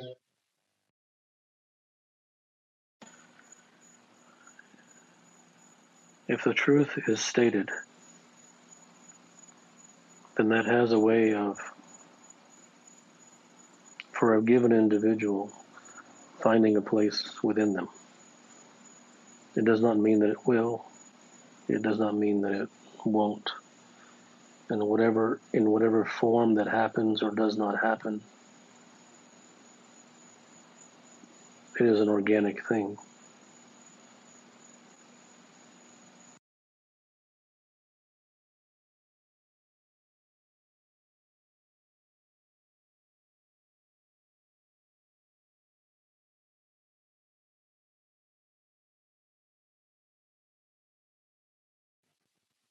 Hello.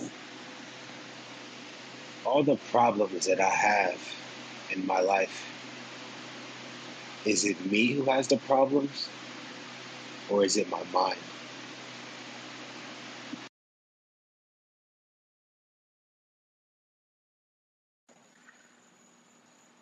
It is one of the central truths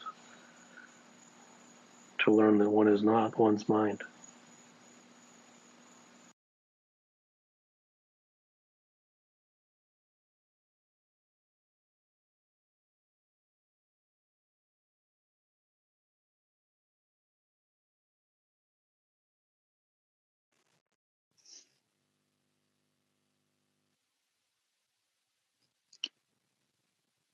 What is the emergence of societies caused by?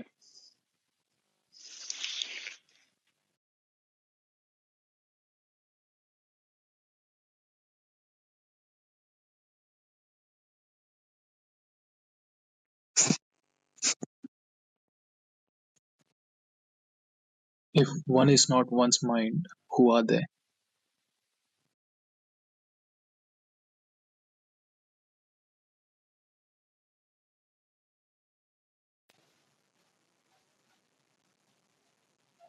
Who am I?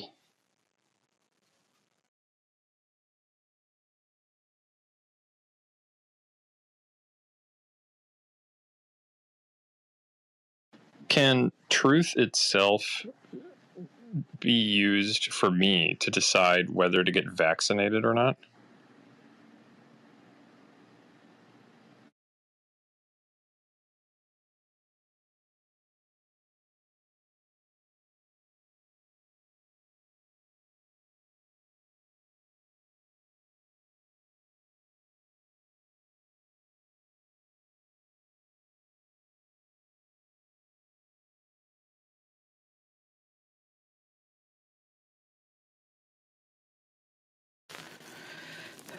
Hello, Kapil.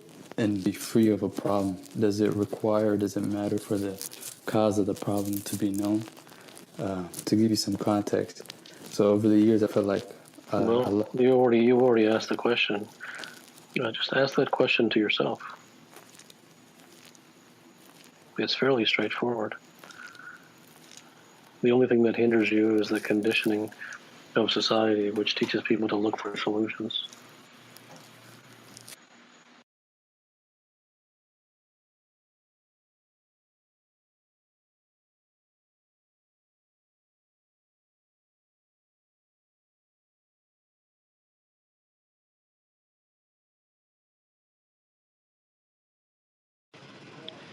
What is light and how do I trust it?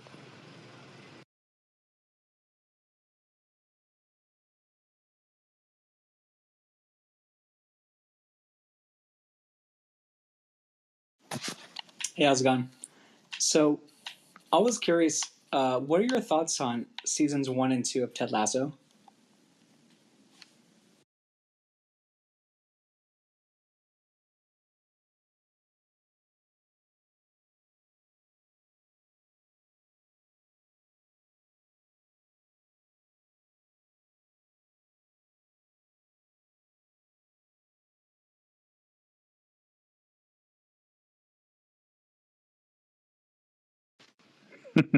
Is it serious?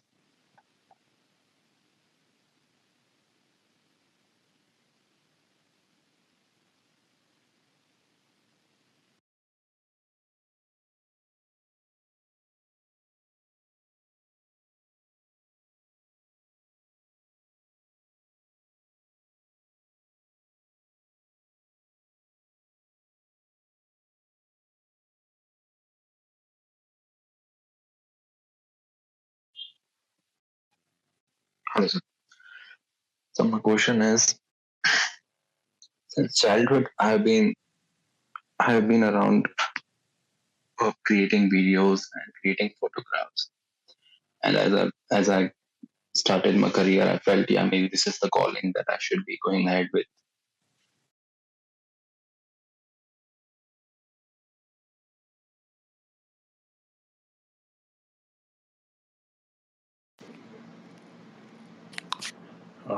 How do I get back down to the audience?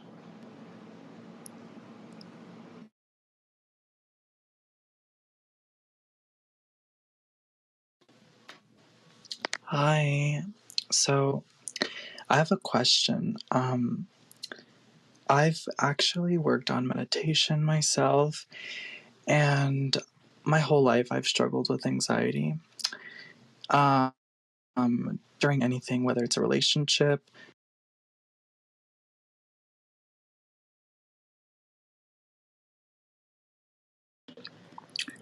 My question is, why are we in the earth? Why are you in the clubhouse? What's the purpose? Thank you.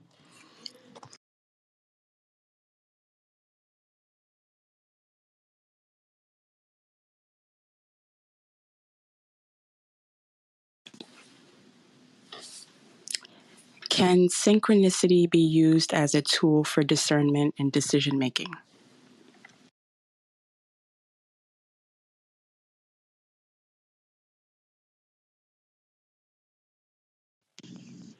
Hi, Master. Thank you for your time. My question is basically, I'll give you as a quick background. Just growing up, I've experienced a good amount of abuse, like emotional abuse, verbal abuse mainly, and a bit of physical abuse from my father. The physical, I mean, I know it's a bit. Anyways, I'm 26 now. The first 18 years of my life was pretty crappy due to how he was in the house and how he treated my mother and all this. I guess my question is, I'm 26 now. I'm fairly independent, rather relatively successful product designer in tech and all this stuff. And, I have a talent at it. And I've been listening to your work. I've been reading your work and listening to your work for quite some time now. And intellectually, I understand that everything I think about with him, about like how he treated me in the past and all this, and I still think about him daily because me and him really don't speak. We haven't spoken in about a decade. Well, a little less than that. And intellectually, I understand that all this memory, all this thought about me and him is all in my mind. And I know it's not really me, and I know it's not really real. This is all just past. And I guess I get frustrated and a little fed up because when I'm alone, like, if I'm driving alone and stuff, this anger comes out of me and I kind of, manifest in different ways, but it comes kind of against him in a way because of all the unfair treatment and all this stuff. And again, I understand intellectually this is all just fake. Well, a human being does not know why the things that happen to him happen to him. To the human being looks at things very simply. Either he looks at things from the standpoint of someone did something to him, or he looks at it from the standpoint of he should forgive.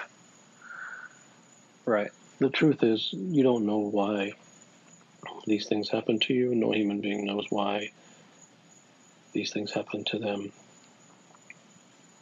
The truth is that you live in pain and you live in suffering because of it. Yeah. So therefore, it is not about him. It is about the hesitations that you have to stop blaming him.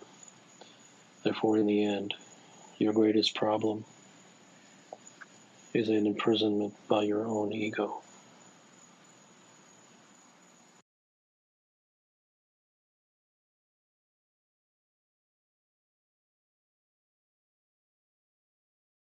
The modern day society has devolved in ways that perhaps nature could not have even predicted. The things that become fashionable in society, and if one had a litmus test, and if one created an experiment in which whatever society did, they would deny it, one would obviously be well suited to do that experiment on their own and examine the results for themselves. But one thing can be stated for certain, and that is that if one follows society and its fashions and its dogmas, it will ruin their life. And that's why every human being's life is ruined. It has become fashionable to blame parents. It has become fashionable, and it is almost considered shameful to either live with one's parents or speak well of parents. And this is not a surprise, because everything that is holy and everything that is of a divine nature and everything that is even semi-pure cannot survive in the plastic soil of society. Only false things can survive in society.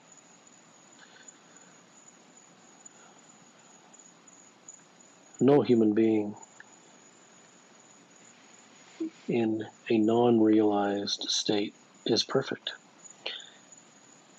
And in every relationship setting, and particularly in the family setting,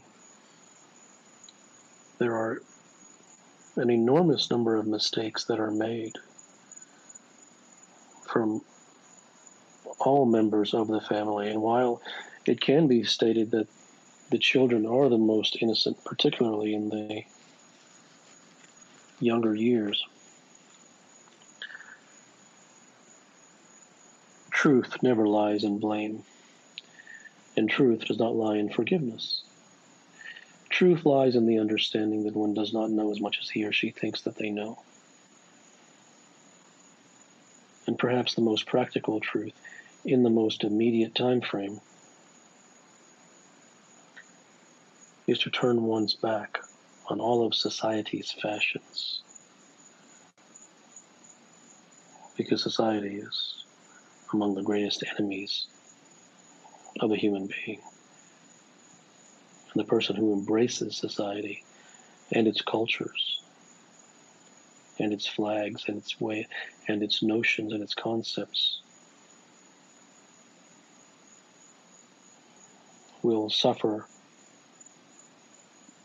endlessly throughout their life.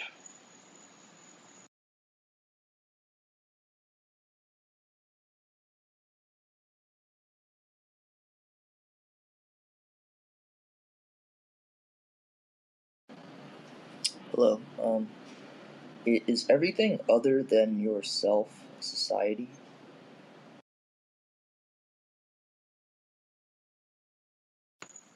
Well, take a look inside yourself and see if you have not imbibed society.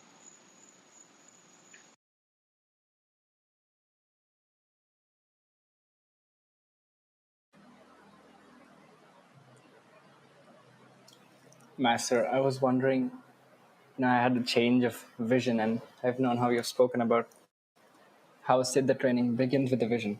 But does my change in vision mean I'm straying from the truth?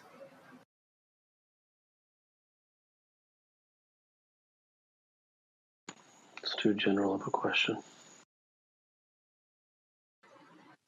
Hi, do we need to humble ourselves and become less of us to learn, or do we need to become more of ourselves? Also, what are the experiences called where one doesn't humble himself?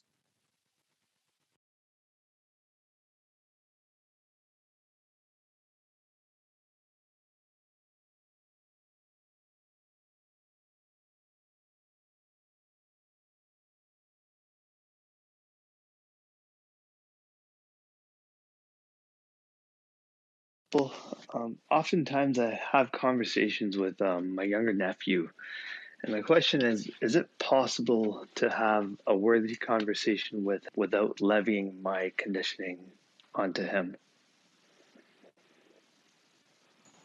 Have a conversation and examine for yourself.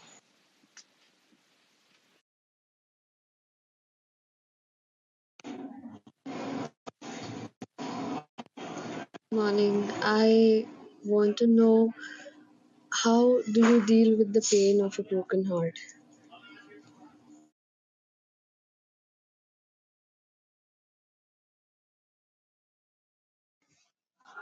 Hello, Kapil ji.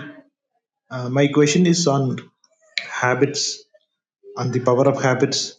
I've just started my. Hi. So my question is basically, so I feel like life inside me, but it just does not seem to care any bit about me or even anyone. The more I connect with it, it takes me in a sort of a direction where even I start questioning my existence. Like, I don't know how to like put words to it, but like, I don't know, there is practically no one I would even want to like talk about it in general. Like, and like it makes me question, like, even would I like, even do I exist? And like, it is like not my life, it is like, it is just. Hello, doctor. Doctor, being human, can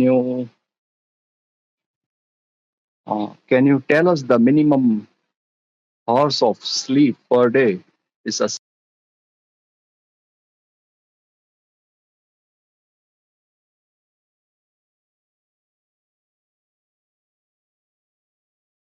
Hello, Asanta. This is the second time I met you. I have one question about this topic.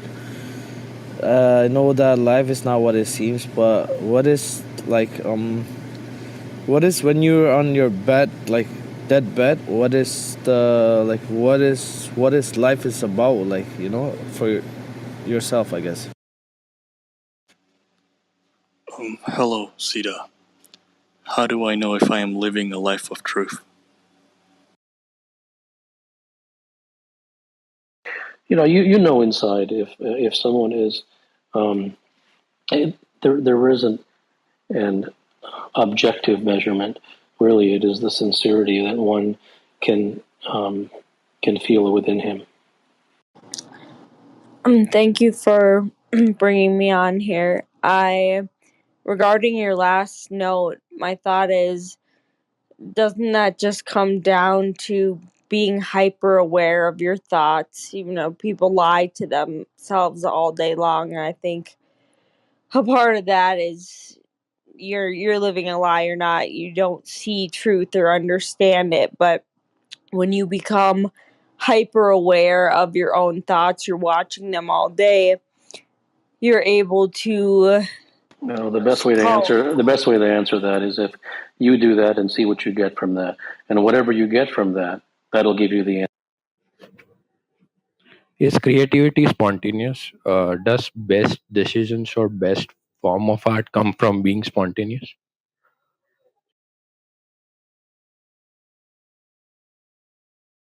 Does it mean? Hey, Dr. Gupta. You've spoken before about not pursuing things just for the sake of the happy feeling or the pleasurable feeling that you get from pursuing them.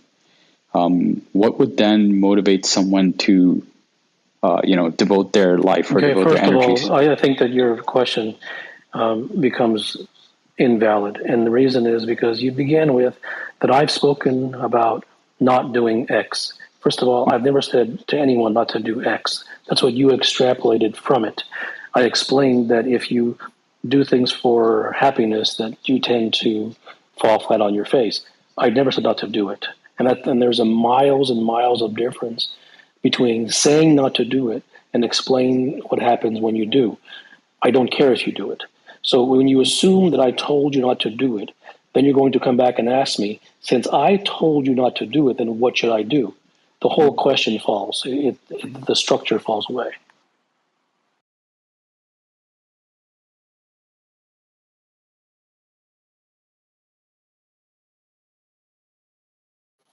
This is a common occurrence, and it is very, very prevalent to those who read my work and they prescriptionize my words. And it is very understandable because every single piece of writing and every single domain and every single book that one has read and every single podcast or lecture or speech that one has listened to, in every single element of one's life since they were born, has been related to what should they do. It's all been related to prescriptions. There is no prescription-free element of this world. There isn't a prescription-free guru. There's not a prescription-free motivational speaker. There is not a prescription-free priest. There's not a prescription-free author. There is no one and nothing in the world today that is prescription-free. Therefore, since that is the conditioning of the human being, then naturally and logically so, when he comes to my work, he will do the same thing. What's the message? What should I be doing? And therefore, even if I explicitly say that there is nothing to do and that to do something will cause you problems, even then, they will view that as I told them not to do it. They will even view that as, well, you said no prescriptions. I never said no prescriptions. I've explained the harm of prescriptions and that one should investigate for themselves in their own lives and in their own experiences where they have gotten with prescriptions. And that will give them their own answer. It is not about taking my words and prescriptionizing them and believing them and using them as some sort of ideal or commandment. Because if one does that, then they will then depend upon me to give them the alternative as well.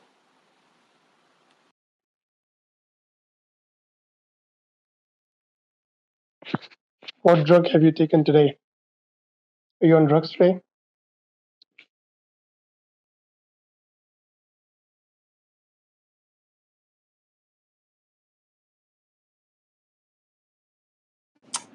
Hi, Siddha. I have a question. What is the meaning of life to you?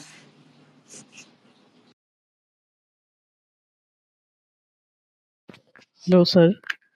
Sir, my question is that what is it that one need to realize about greed?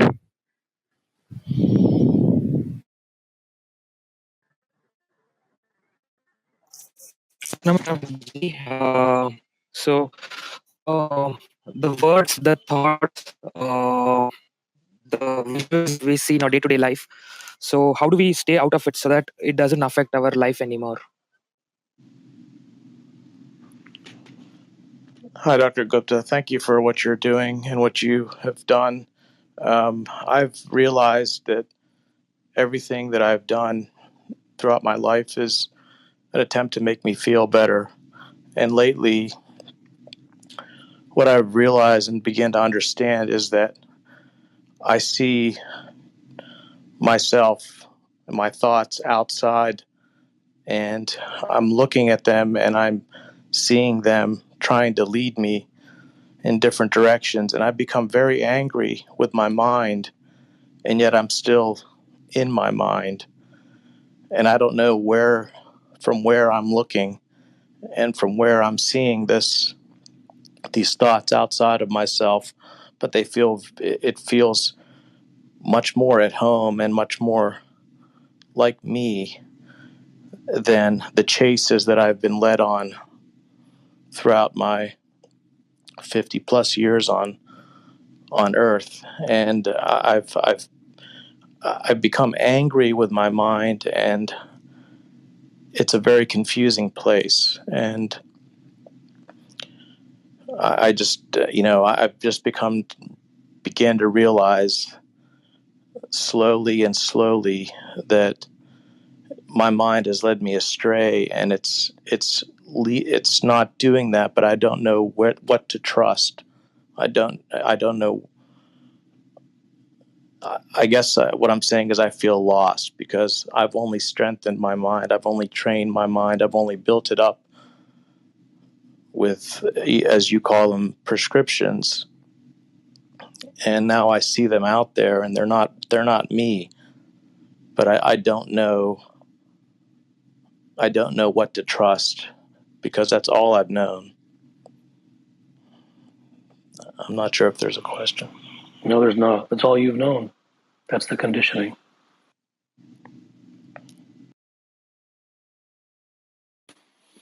That is what society does to every human being. That is the danger of society. That is the danger of the world. It conditions and brainwashes human beings into becoming prescription chasers.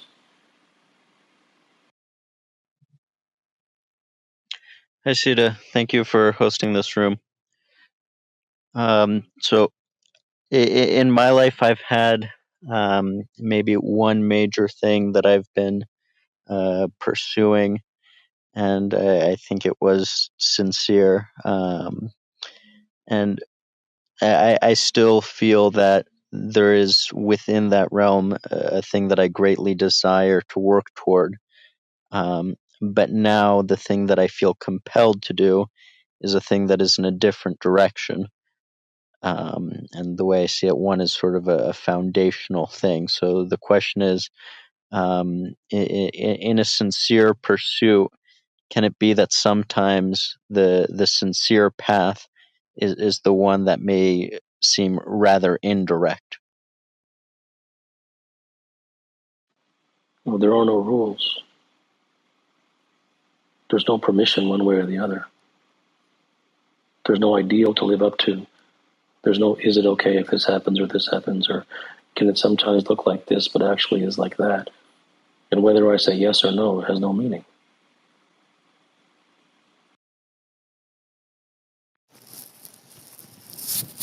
Hey, Siddha. I don't know who you are or what this room is about, but it looks like it's a selection process to get up here. So thank you for having me up here. Just a quick question. I notice the room is life is not what one thinks. I'm just curious, what did you think life was, and what do you think it is now? There was a talk at the beginning. You seem to have missed it, which is fine. And thanks so much for taking my question. And thanks so much for your work. I first came upon your work whenever a loved one was diagnosed with a terminal illness. And because of the random shock that put on me as an individual, like the visceral confusion, I started to be able to latch onto a lot more of the things you were saying with like related to how we can't even understand this life, and how, I guess my question is like, is this understanding that I've gotten from this, is that something that society beat out of me, or like is it something where like is what was the use of society beating this understanding out of me? Like why?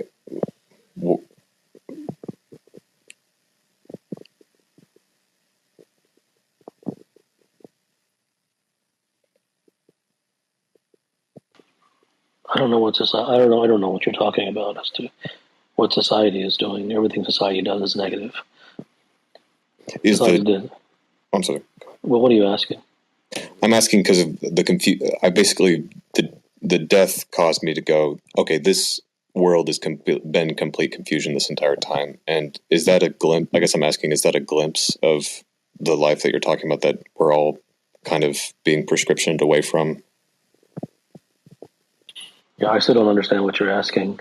But if a painful or a difficult time makes one search for understanding or for truth, then that's what it does for an individual, and oftentimes it does. But it doesn't really matter how you categorize it. I mean, to say, well, is this what you're talking about? Who cares? I mean, it's about learning the truth. It's about discovering the truth behind all the facades that we see. And even when I say it's about, it doesn't mean that one should. But if one seems to have the seeds of that within him, and a difficult period in their life happens to reveal that, than it does.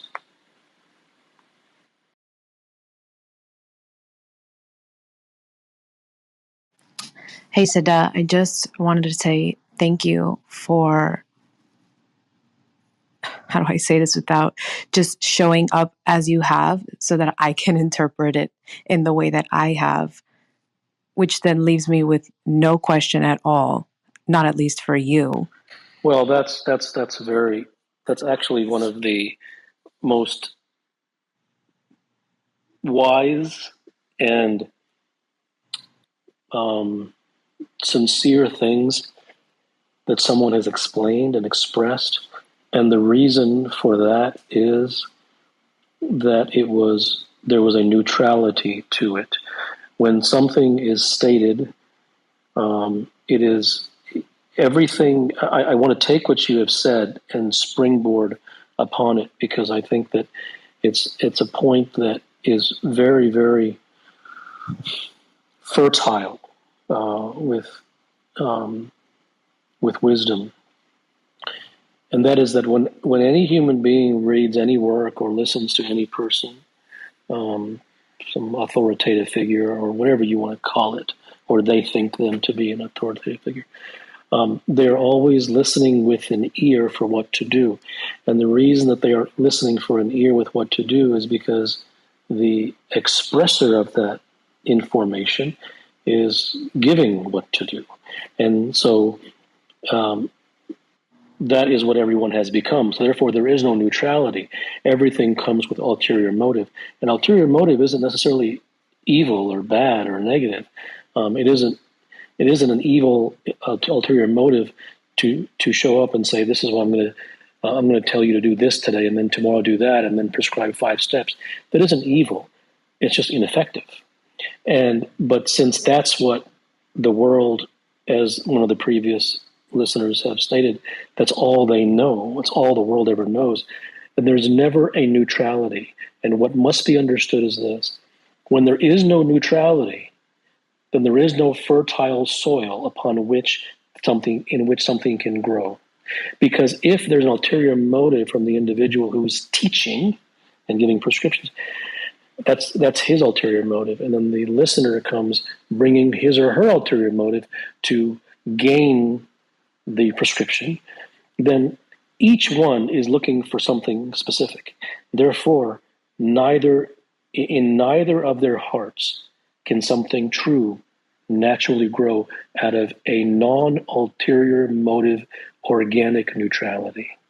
And that's what you have just expressed. Brilliant. Brilliant. Thanks. Hi, Kapil. I've had the ability recently, because of your work, to disassociate myself from certain pleasure chases, such as certain attachments, because it was easy for me to see there was more misery and pain involved in that chase than pleasure. But I've found with addiction that pleasure, usually there's the pain that comes from coming down from the high of a pleasure when you do something like a drug, if you want to consider pleasure a drug. But I found with addiction that it's harder to give up, because it feels as if that pleasure, that low doesn't come because you continuously supply it with the high. So I asked for you to help me see the misery. Is it just opportunity cost of the fact that I'm doing this with my life as opposed to something else? The misery of addiction, or in specifically this pleasure chase. But I guess perhaps I'm just looking for prescriptions. So if I don't know if this is a sincere question, and I'm asking for prescription to stop being addicted, even though it's just the desire not to be addicted. So if you could shed some light, I'd appreciate it. You have answered your own question. With the shedding light. Something new after reading your work. It's like one moment the mind plays its tricks or anything we call it, its game, and then the next minute I realize that I see what has been played or the trick that it just played. So it has been going on and off, and I wonder if it is just another pattern I'm setting for myself, like I've always done. Um, Well, clearly, what do you think? it is not in your hands. So therefore, the question doesn't have any relevance. Hello. In the movie The Last Samurai, which I thank you for recommending, I truly loved it. Katsumoto says that you could spend your entire life looking for a perfect blossom and it would not be a wasted life. I don't think he's only describing the tree. So is he also talking about what you would call an arrival, or really owning the craft of becoming a master of the sword You or know, whatever? wherever there is a devotion to something, it cannot be a wasted life. Good night. Of any value, not to others, simply to yourself. And in this examination, if one is able to avoid the pitfalls of societal conditioning, which are difficult to impossible to avoid for the vast majority, the pitfalls of judgment, the pitfalls of prescription, the pitfalls of replacing one thing with another, the pitfalls of self-improvement and self-development and new age and spirituality. These are not small hurdles. A direct, pure, and genuine examination of the value of one's life. What does he do all day? What does she do all day? What does one do aside from so-called work? And even in one's work, is it simply work or is it devotion? Not that it should be devotion. It is an examination. Once again, there is no judgment. If one examines their life in this way, if one is sincere and if one is serious in their examination, they may discover something. They may discover something of great value. It may be for the first time in their life that they were sincere. When no one was watching, when there were no pats on the back to be had, this is a worthwhile life. The serious person who explored in this way has the opportunity to produce a truly valuable life. A life that stops taking from him all that he has. And all humans feel, whether they express it or not, whether they admit it or not, that life has taken everything from them. And if everything is not yet gone, it is slowly on the move. But if one can find something that is of lasting value, that does not leave, that is substanceful, that has the opportunity to lead one to permanence and provide for them at least a fraction of what they have always longed for, then they have the opportunity to create a valuable life. Well, you haven't really examined. You haven't really explored, because the only tools up until this point that you've ever had are prescriptions. And therefore, you've always looked at things from the standpoint of, what did I do wrong? Who's to blame? How could I have been better? And all of these things. And so the only tools that you had at your disposal were the ones that society gave to you. And therefore, until you discover the realization in yourself, not because I say, but on your own, that those tools are not effective for you or for anyone, and you cannot say that you've already found that, because you haven't. You haven't been following my work long enough to know that yet. So until that realization dawns that those tools of prescription and rightness and wrongness and betterment and improvement and modification and strategy and routine and hacks and all of these things and methods, until those are seen to be ineffective and utterly wasteful, that's what you have not seen. Hello, Kapil. So, what is the role of truth in someone's life who's trying to be financially free? In one of your talks, you said that someone who's busy feeding his stomach might not be, have such a strong seek for truth. But in my case, though I'm not financially free, I have a very, like, I don't know why, I'm just attracted to your work and these things. So, what is the role of truth for someone who's trying to be financially free? Well, if someone is seeking truth, then everything has truth. So there is no reason to go live in a cave. In whatever one's work is, there is truth. Unless one does it in a cosmetic fashion, or unless one does something that one has no or limited talent or limited interest for, then there is absolute truth in everything. So truth is not distinct from life. In fact, it is the only relevant portions of life. Everything else is insignificant.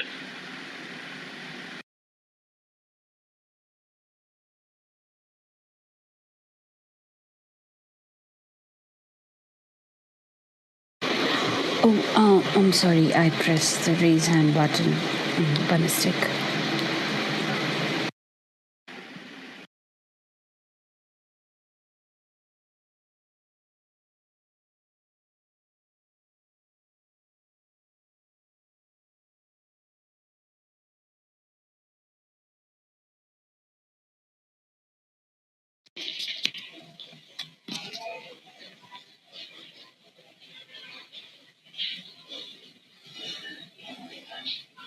Hello.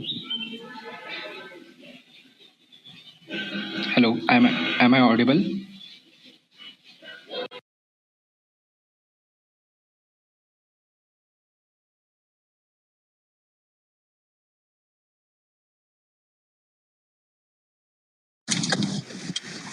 Hello, Siddha.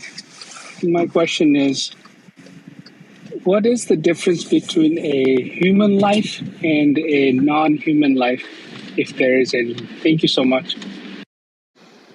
Which one do you have?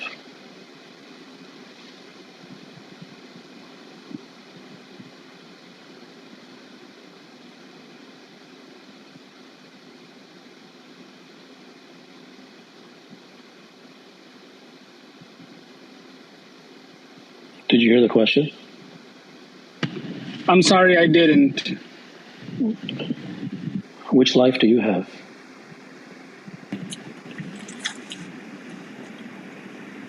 Human life.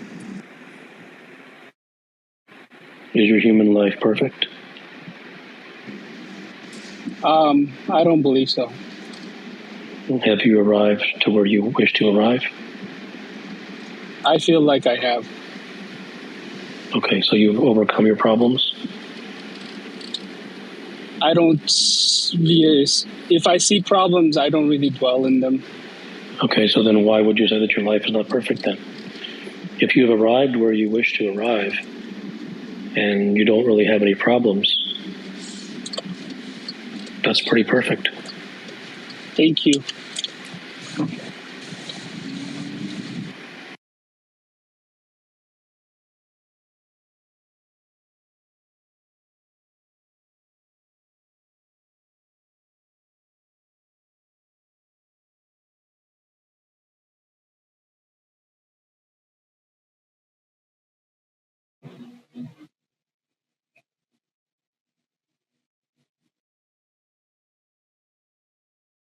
Hi Siddha, how are you?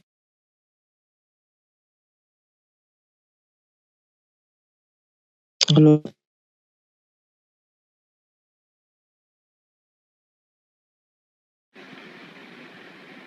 If you are invited on stage, you may ask your question.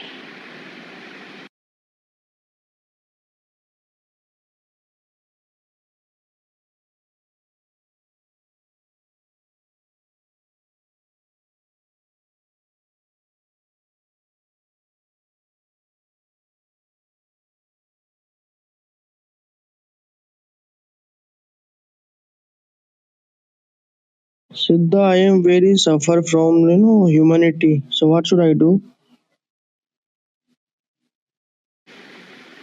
14 jumping jacks, 3 sit-ups, and 1 mile around the track.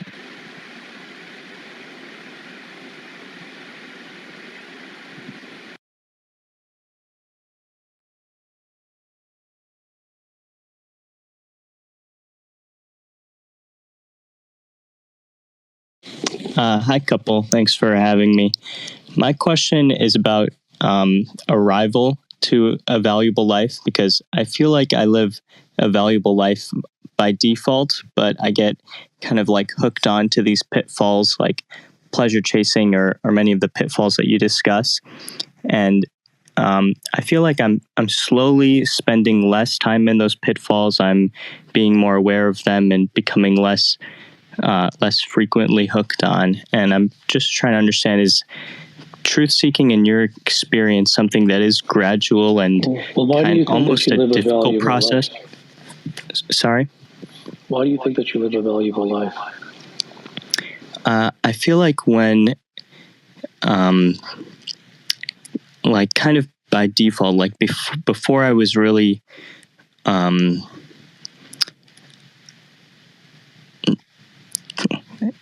is it all right if I think about it?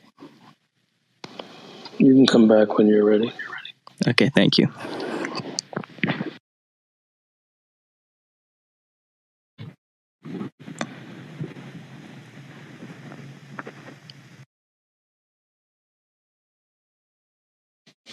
Hi, Kapil. Is the source with regards to human activity, is it caused by, I don't want to ask is it caused by something, because I don't know if that'll help. I just want to understand why it occurs, why we humans feel inertia and don't. Is that question kind of clear? I know it's a little messy. Yeah, I'm not sure what context you're using inertia in. The context I'm using it in is in the sense that I remember you put out a tweet once, men coast, but even when they realize progress isn't actually getting to where you want to get, progress suits itself. It's a chase for itself. You realize that people don't really do anything. It's almost as if we run in place instead of having our desires take us from one place to another. Well, no, that's absolutely true. The human being does run in place. But that shouldn't be that you take my word for it. That should be fairly obvious. And if it's not, it's okay. It just means that one has to examine to see how he is running in place.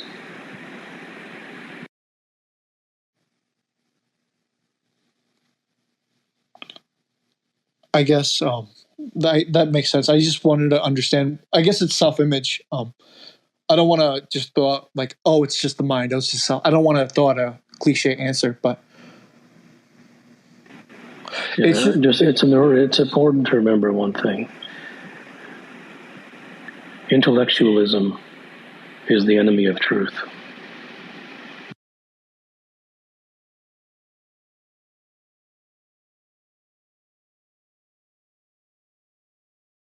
Again, so I there's a few reasons I think, or the way I look at what a valuable life is and the way I live.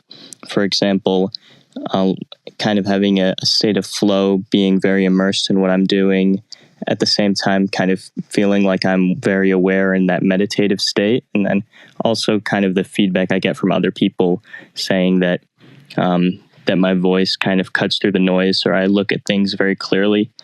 I know it's kind of cliche, but a few things like that I think is my default state of living, but not necessarily where I spend the majority of my time. Okay. And so my question is, you talk a lot about arrival, and in my experience, I'm spending more time as I become more experienced in the pitfalls and understanding how I can avoid them. And is it, in your experience, is it kind of a gradual process that you continuously improve at, or might it be more effective to look at something that's more of a sudden arrival? Well, transformation does happen in an instant. There is no such thing as building towards. Progress is a myth, particularly in things. The things that I discuss are not mechanical, and so it's going to be the opposite of mechanical. In the world of mechanics, you can give a prescription. In the world of mechanics, there is progress. If you're building a house, there is progress that now the foundation is done, now the first floor is done. But in the realm of the mind, in the realm of human transformation, there is no such thing as collecting enough points, gaining enough rewards, putting in enough time, doing enough good deeds, practicing enough austerities, meditation hours. All of those things are counter to truth. They don't go anywhere. So if there is something that allows someone to get somewhere, it truly is seriousness and maturity. And if something takes time, it is probably that. It isn't, the arrival is not being prevented by not doing the right thing or not practicing enough austerities. The arrival is being prevented by the fact that you don't really want it enough yet. And the moment that someone wants it, then they're all in and they expose themselves to truth 24/7. And that's a person who demonstrates that to himself, that that's what they truly want.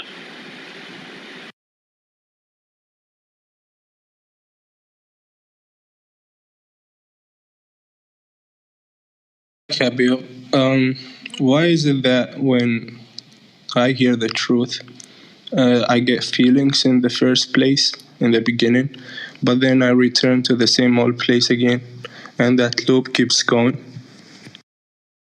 Well, because you understand it only intellectually.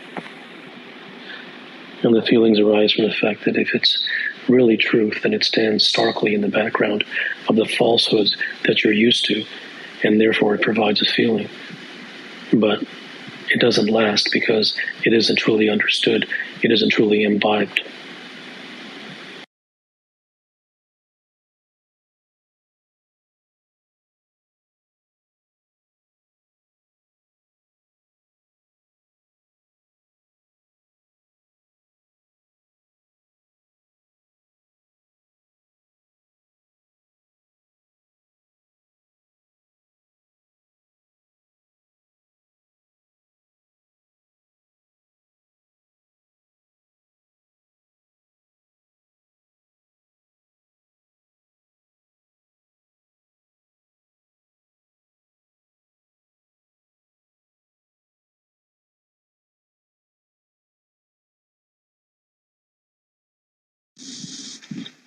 Hello, Kapil.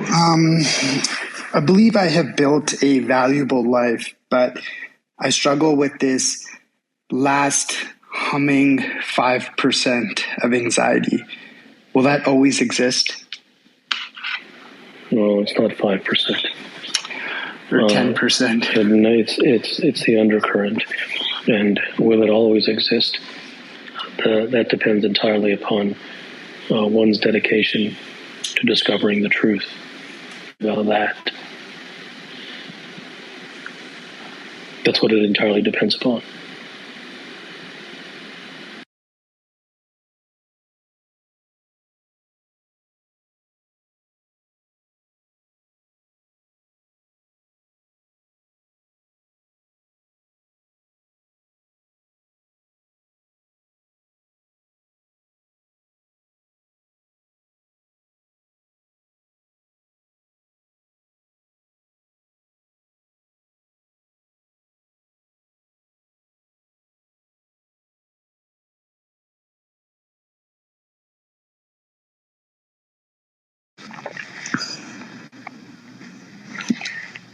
Hi, Kapil. I just want to know if someone is trying to fulfill a desire, whatever that desire may be, whether it's more women, more money, is that just them trying to run from the truth or stopping themselves from reaching that truth?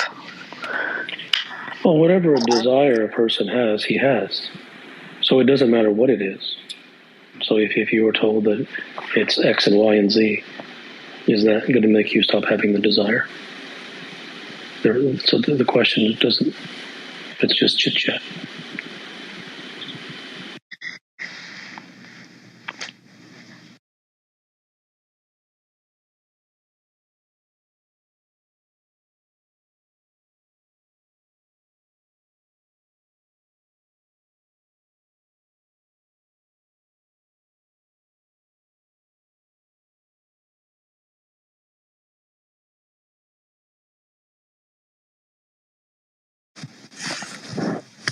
Hello, Kapil, can you hear me?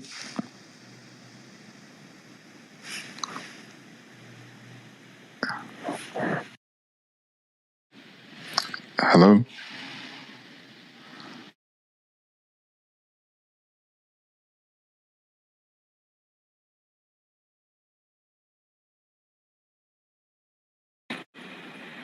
The questions seem to be diminishing over time, which is a very effective sign. It is a sign that perhaps the human being is recognizing that much of the questions that he has are cosmetic how-to prescriptive questions. And that tool being taken away from him leaves him nothing else to ask, which demonstrates very clearly that the only thing that a human being knows how to do is to ask how-to questions. And it is precisely for that reason that humans don't get anywhere. Because how-tos and prescriptions and methods and techniques and hacks are the blind leading the blind.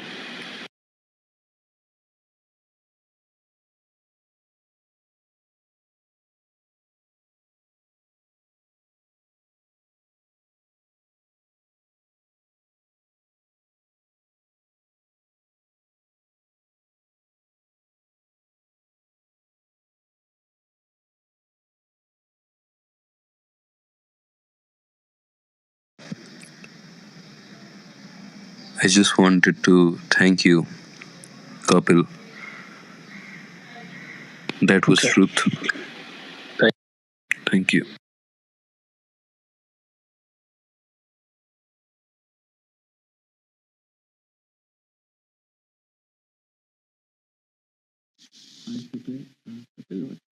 Of infinity complex, I suffer from it a lot. I don't know from where it's coming. I cannot hear you. Inferiority complex, I suffer from it a lot, and I don't know from where it is coming. What's the truth behind it? This is not the topic of the.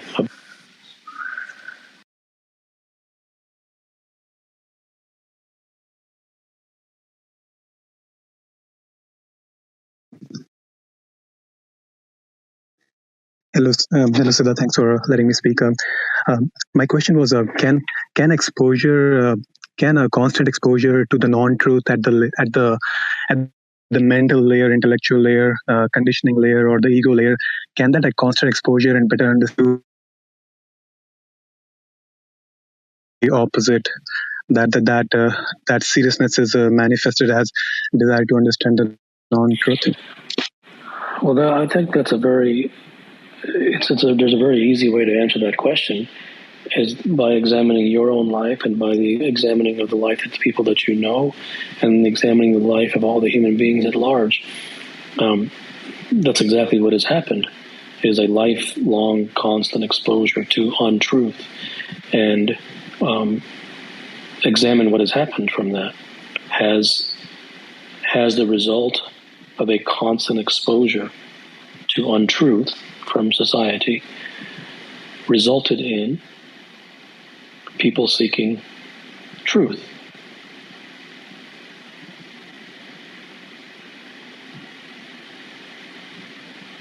Thank you for that answer. So the opposite doesn't happen. Like the truth is seeking to discover itself, and that is leading to recognizing everything around somebody as untrue. Why would the truth want to discover itself? Truth does not give 2 cents about a human being. These are all just spiritual quotes that you've picked up. You are seeking it, it is seeking you. These things are really, they should do a stand-up comedy routine about these things. And then they should do a scientific study. And since you happen to love science and others happen to love science, do a scientific study. How many human beings who follow all the austerities and can preach the gospel and can tell you every single minute of meditation that they did, how many of them actually get somewhere in terms of permanence, be it enlightenment or realization or freedom or whatever it may be? I don't mean 5 minutes of feeling a modicum of peace. I mean truly where after which a before and an after to which they're totally transformed.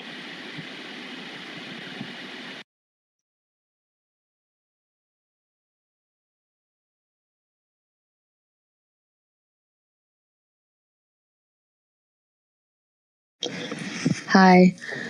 I meant to ask this as a follow-up question last time I was here. I'm just curious why.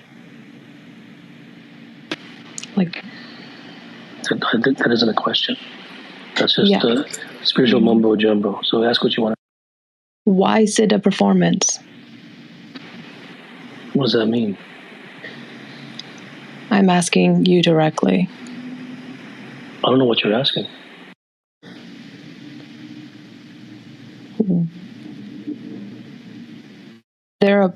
Is there a driving force behind how you show up in this way? What does you mean?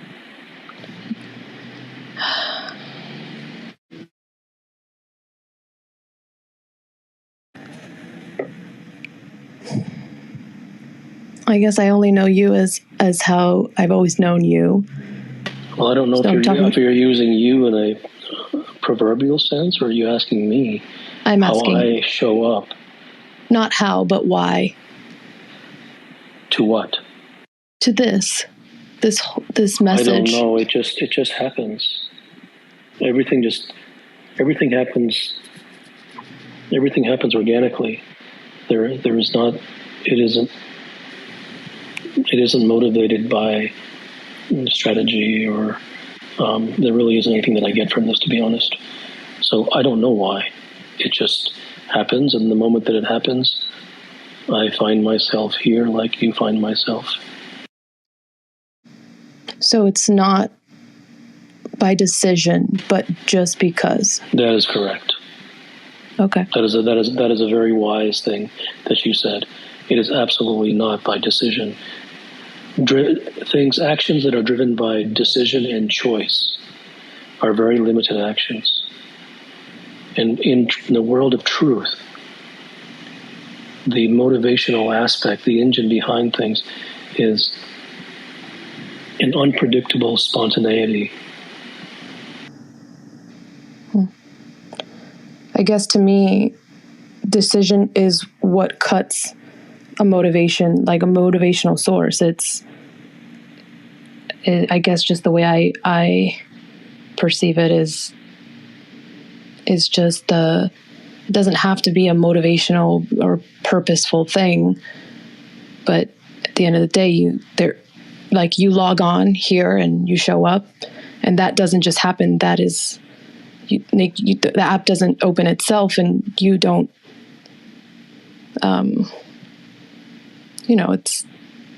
There is a voluntary aspect to it. Yes, you could say there's a voluntary aspect to it, but the voluntary aspects all ride the vehicle of an unseen force. That's fair. Thanks.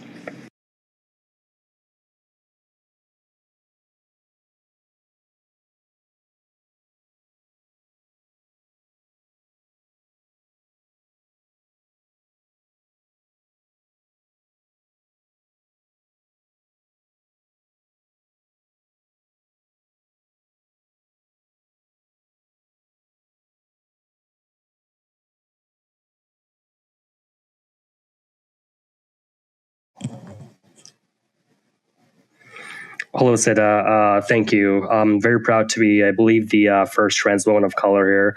I guess the question that I would have for you is, how would you rank each of the races?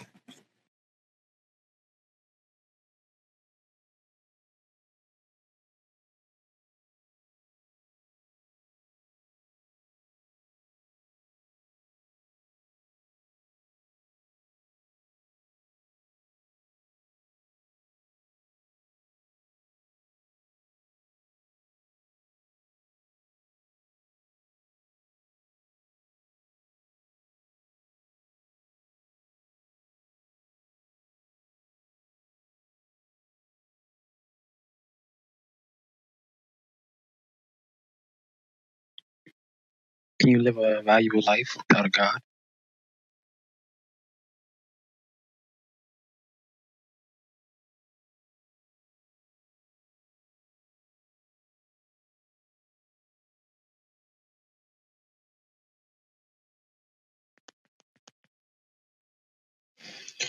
Um, I've heard you before, and I'm always curious to know what are those universal facts or truths that you talk about?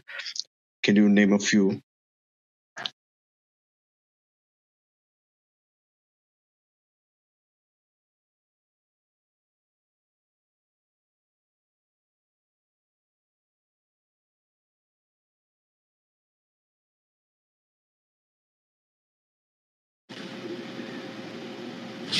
Can you name a few?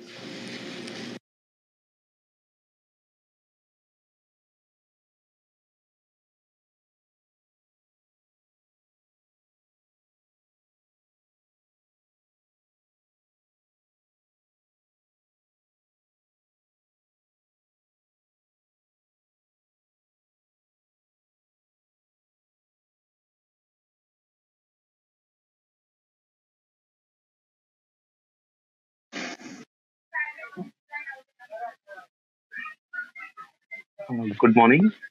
Am I audible?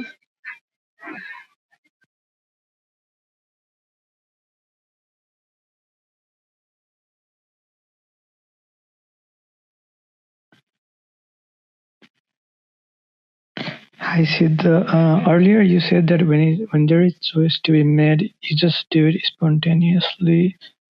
Is that by gut feeling or because what I find myself is like after uh, disregarding the beliefs, when there are choices to be made, I'm usually in a state of confusion.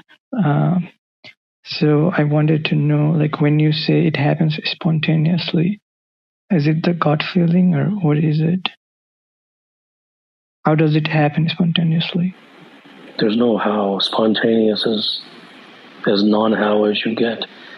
If you're going to turn spontaneous into a how, then you're not going to stop at anything. If even spontaneous is going to be a how, then that invalidates the entire word of spontaneous.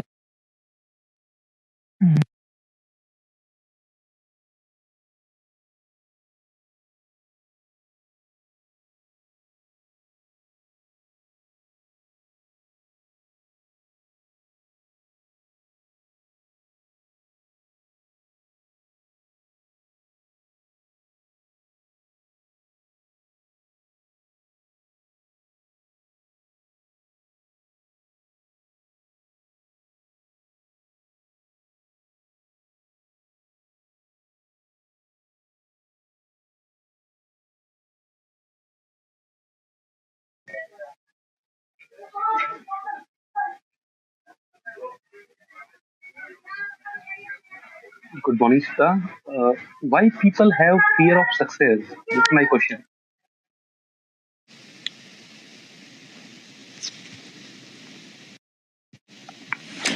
Good evening, Kapil.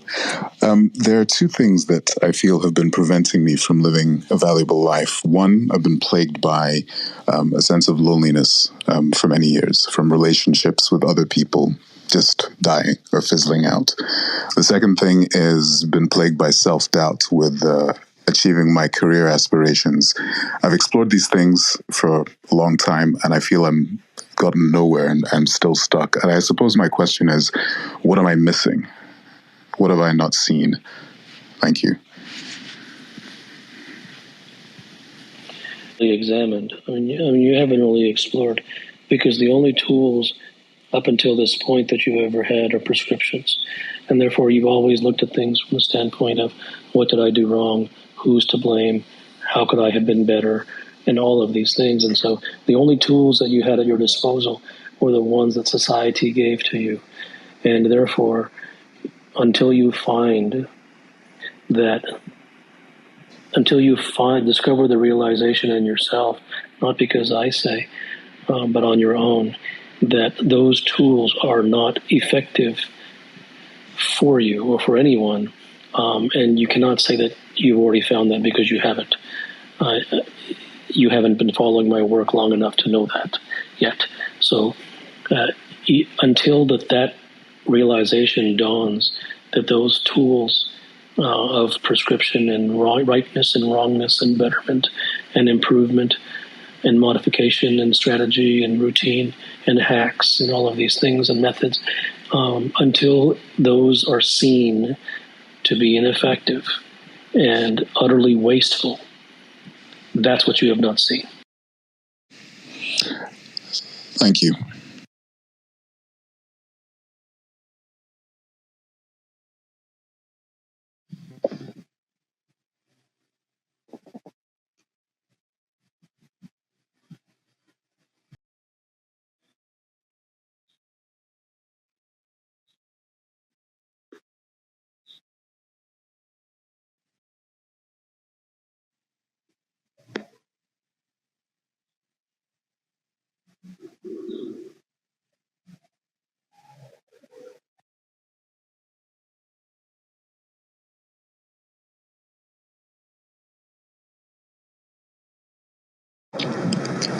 Namaste. Sitting with you in the clubhouse, most of my questions disappear by itself. But one question that I have is, what is love?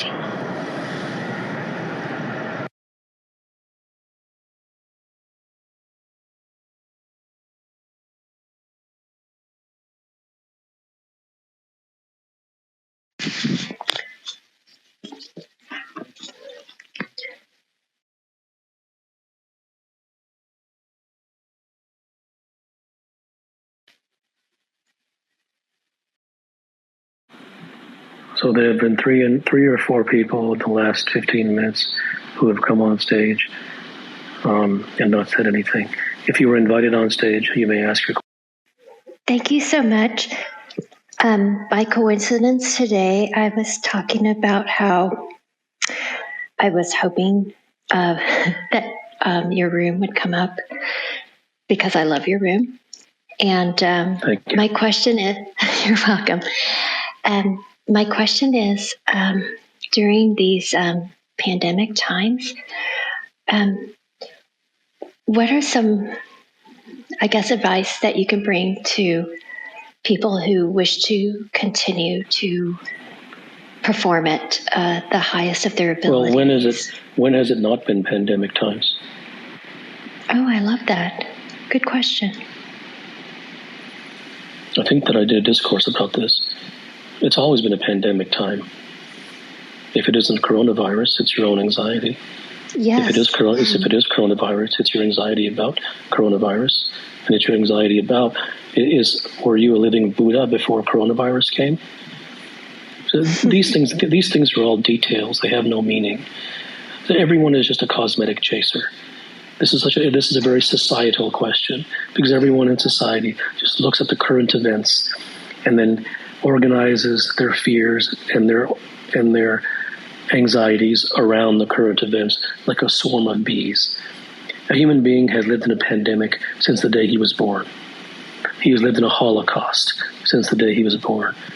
He has never known a life free of fear, free of anxiety, free of sorrow, free of pain, free of tragedy, free of confusion.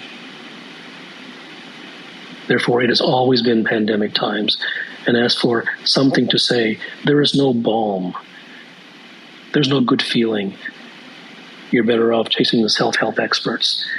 If you want a dose of good feeling and put some ointment on your wounds, this is for serious people who truly want to get somewhere in the life that they have remaining, in the years that they have left, to truly arrive at somewhere transformational and permanent. That by the time they die, they can say that they arrived somewhere. At least they have tasted a fraction of what nature intended for them, instead of chasing nonsensical, prescriptive routines and austerities and self-helps and feel-goods and bumper sticker and Yahoo and laugh it up. It's all so shameful.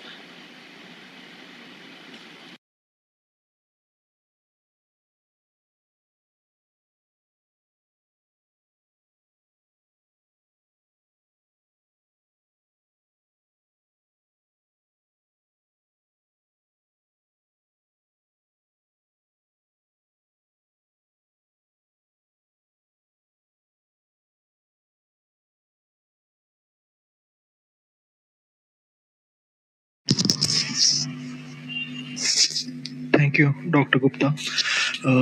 You just said that this room is for serious people who want to experience something fundamentally changing permanently. Now, the experience I had once is that truth is like running on treadmill. You have to experience it every moment to moment. You cannot have a permanent experience. Can you have a permanent experience? It isn't about the experience. It's about realization.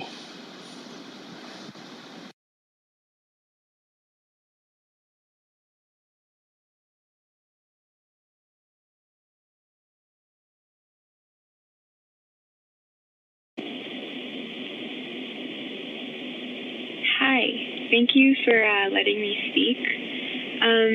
So I guess my question, just to start by saying that I do believe that everybody is living a valuable life, just predestined, but that value gets lost in chasing what society has defined to be the value of human life. And obviously, to come to that realization, there's a lot of unlearning and relearning that needs to be done. But I feel like taking that path also involves a lot of intellectualism. And you say that intellectualism is the enemy of truth. So do you think that intellectualism is part of the process in getting to the truth? Not for the intellectual. There's a lot in your question which relates to I said this and I said that. What I say doesn't matter. It isn't about believing me. It is about what you see for yourself. So it doesn't matter that I say that intellectualism will lead nowhere. That doesn't mean anything to the intellectual. Therefore, he's better off not even hearing it. It's if the person recognizes for themselves that the intellectual will view everything as an intellectual concept, and he will intellectualize it forever because he believes that intellectualism is his God. Therefore, he will always keep everything at arm's length, and nothing will ever get into his bloodstream. But it doesn't matter that I say that. The key is that the human being has to recognize these things for themselves. Otherwise, they'll just be adding more belief systems, and beliefs have no value to anyone.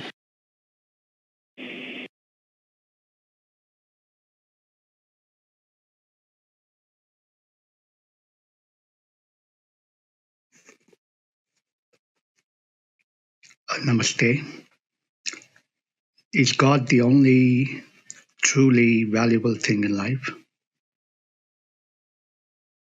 It depends who asks the question, and it depends where they are, and it depends which context we're talking about, and it depends what their level of sincerity is. So my immediate answer would be that the question isn't real, because the number of human beings who are life devoted to anything in this life is virtually zero. So it's a difficult question to answer because I don't know where it's truly coming from.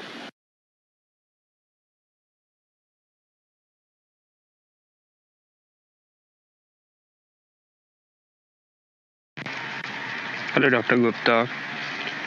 So recently I discovered that my family is narcissistic, and so knowing this truth actually liberated me in a way, but that's not the outcome I wanted.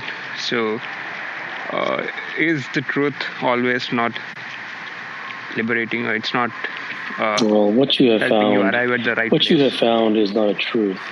That's just a word. That has no meaning. Do you not have ego? Have you conquered your ego? No, but narcissistic is much stronger than No, right? sorry. No, it's not. That's just a made-up word. These words have no meaning. I mean, like, there's no way I can tell you the behavior. Like, I can describe you the behavior. No, there's no way. There's no way that someone who believes in these words is ready for the truth. Nothing more for me to say. Yeah, the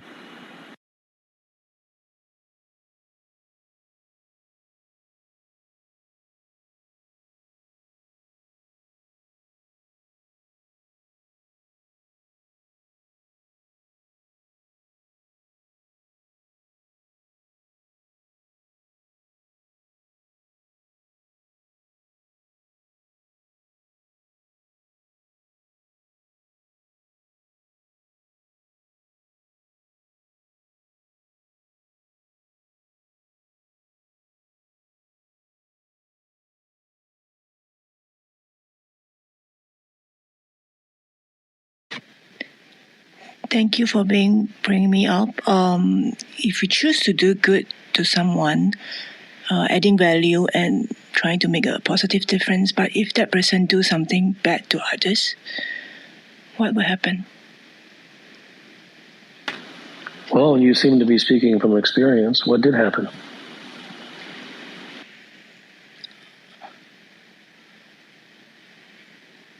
I may feel bad. Okay. So you have just provided a prime example of why it's no point doing good for others. These are just falsehoods. It doesn't mean that everyone who does for others is being false. It does not mean that. There are some very truly sincere and giving human beings in this world. There genuinely are. But the real reward for a human being, and not that he's chasing a reward, but just as a natural byproduct, the real benefit of a human being, the real value to a human being comes when he puts all of his attention on discovering truth in his own life and discovering purity in his own life, as opposed to trying to do good things. There isn't a human being on earth who does a good thing without in some way feeling pleasure for it and feeling that he's going to get points for that. And it doesn't diminish what they did, because they likely had a very positive impact on another human being's life, and so it doesn't diminish that. But the ultimate is all that matters, the height of heights, and that comes from the examination and the exploration of the value in one's own life. Thank you.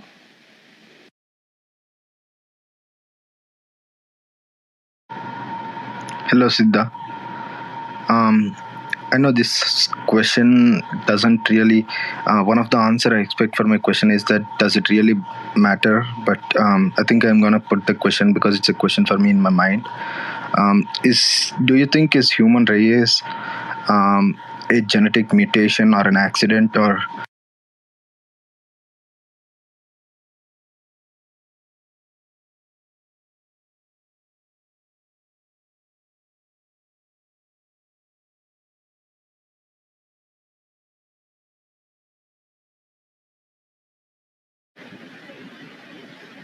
Thank you. Is there any way, organic way to arrive at truth? It begins with devotion. There's no prescription. and you immediately asked for the way, and that's very prescriptive. Okay.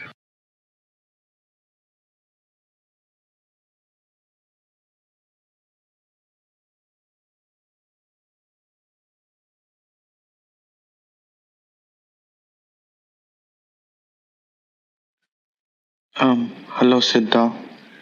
I have a quick question. People say we achieve permanent happiness with leaving all the negative shades, let's say ego, jealous, etc. But will we appreciate good without seeing bad? Neither has any.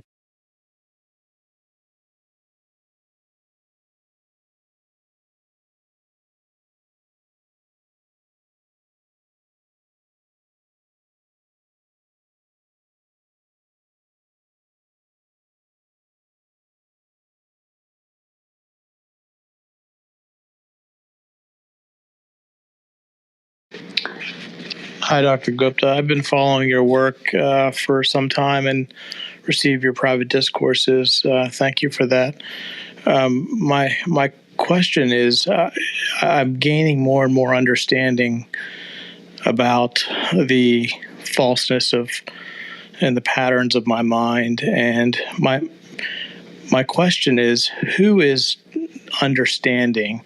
Because I see my mind over there doing what the mind does, but I'm not sure who it is that's understanding. Who is it that feels a deep any response connection? that I give to you will be only viewed as intellectual.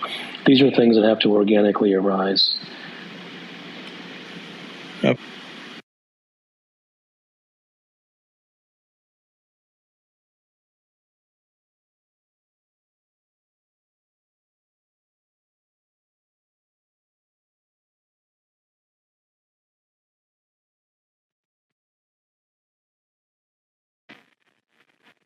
Thank you for having me up.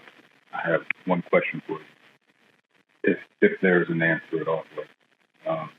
If at all, at what point can intellectualism and spirituality harmonize? Never. Both are falsehoods. Both are societal creations. Therefore, they're by definition false.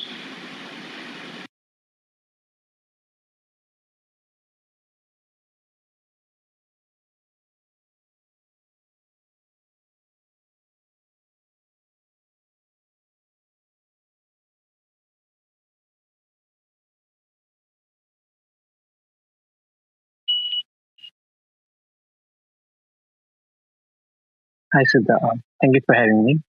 I have a question. Most of the times we know what to do, but our tendencies and the inertia of the mind and the body, it tends to overpower us. How would you suggest we get over these tendencies?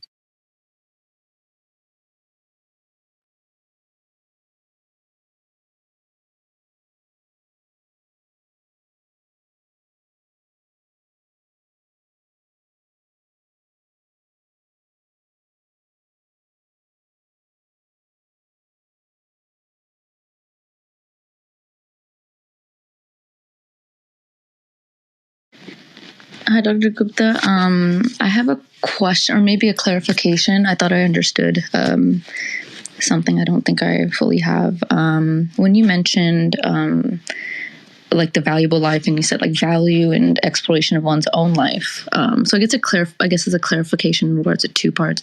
You said giving and then effectiveness. Do you mean giving in regards to other people and then effectiveness? No, I don't know. What life gives to you. Okay, giving. So giving, and I don't think I quite understand. What do you mean by giving in that sense? What life gives to you. So far, life is taken from you at every turn. Okay, I'm going to think about this. Thank you.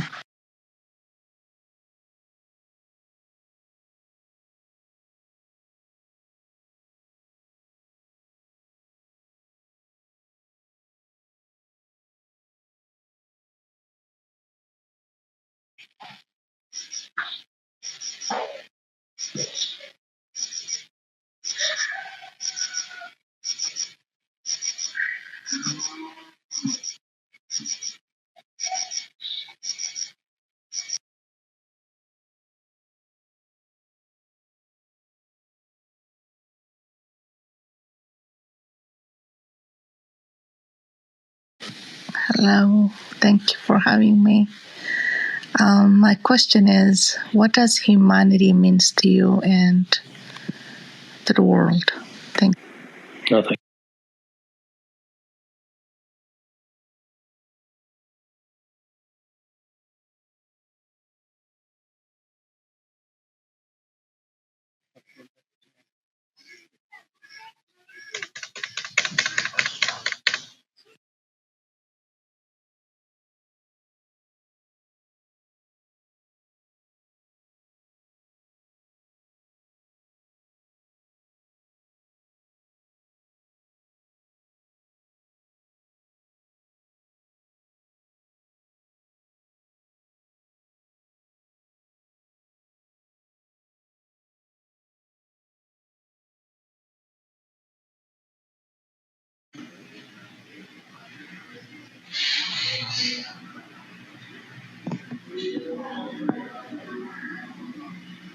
Hello.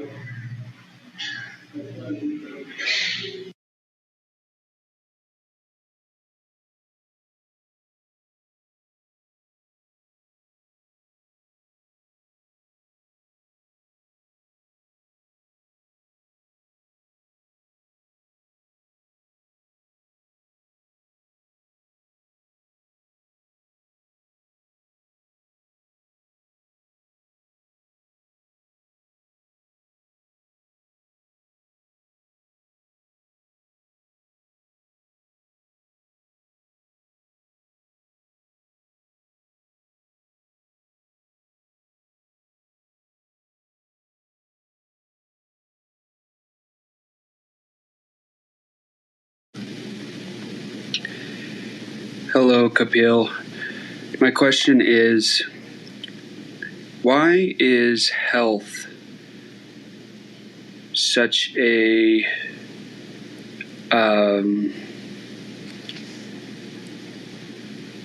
difficult topic for me to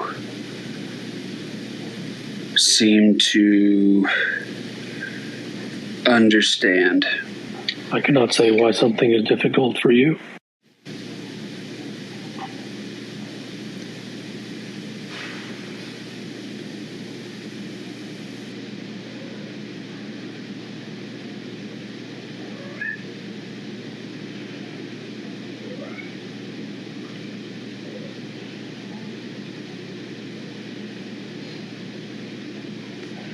Are you finished?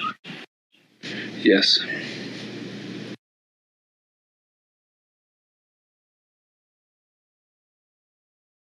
Hello.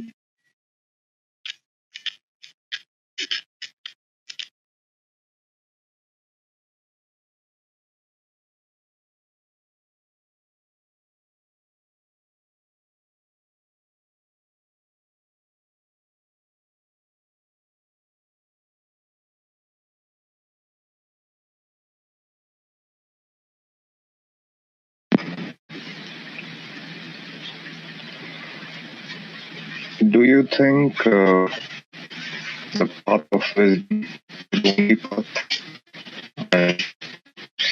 Because you're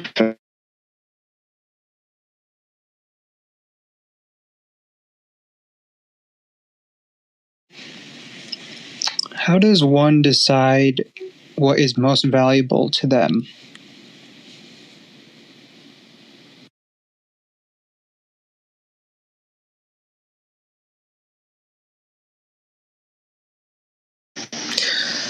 Kapil, you're so valuable to me that I don't want you to host these rooms anymore and answer stupid questions. I don't want you to waste your time. I don't want to hear all of this. Thanks.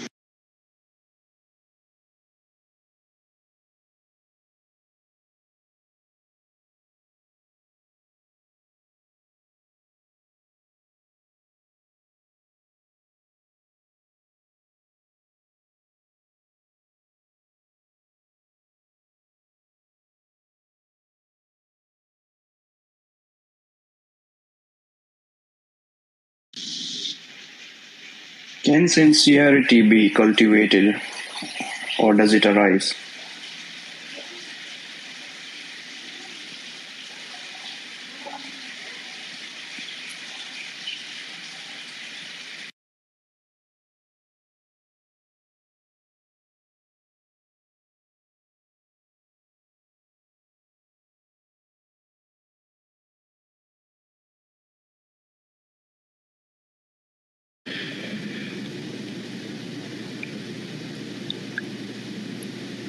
I sometimes have a desire, and I wonder whether where it came from and whether I'm in control of it. Where can it be said what produces desires and how one is to determine whether they are true or not?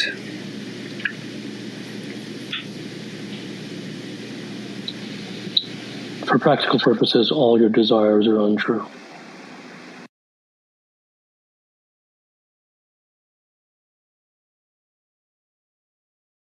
Hello, Kapil.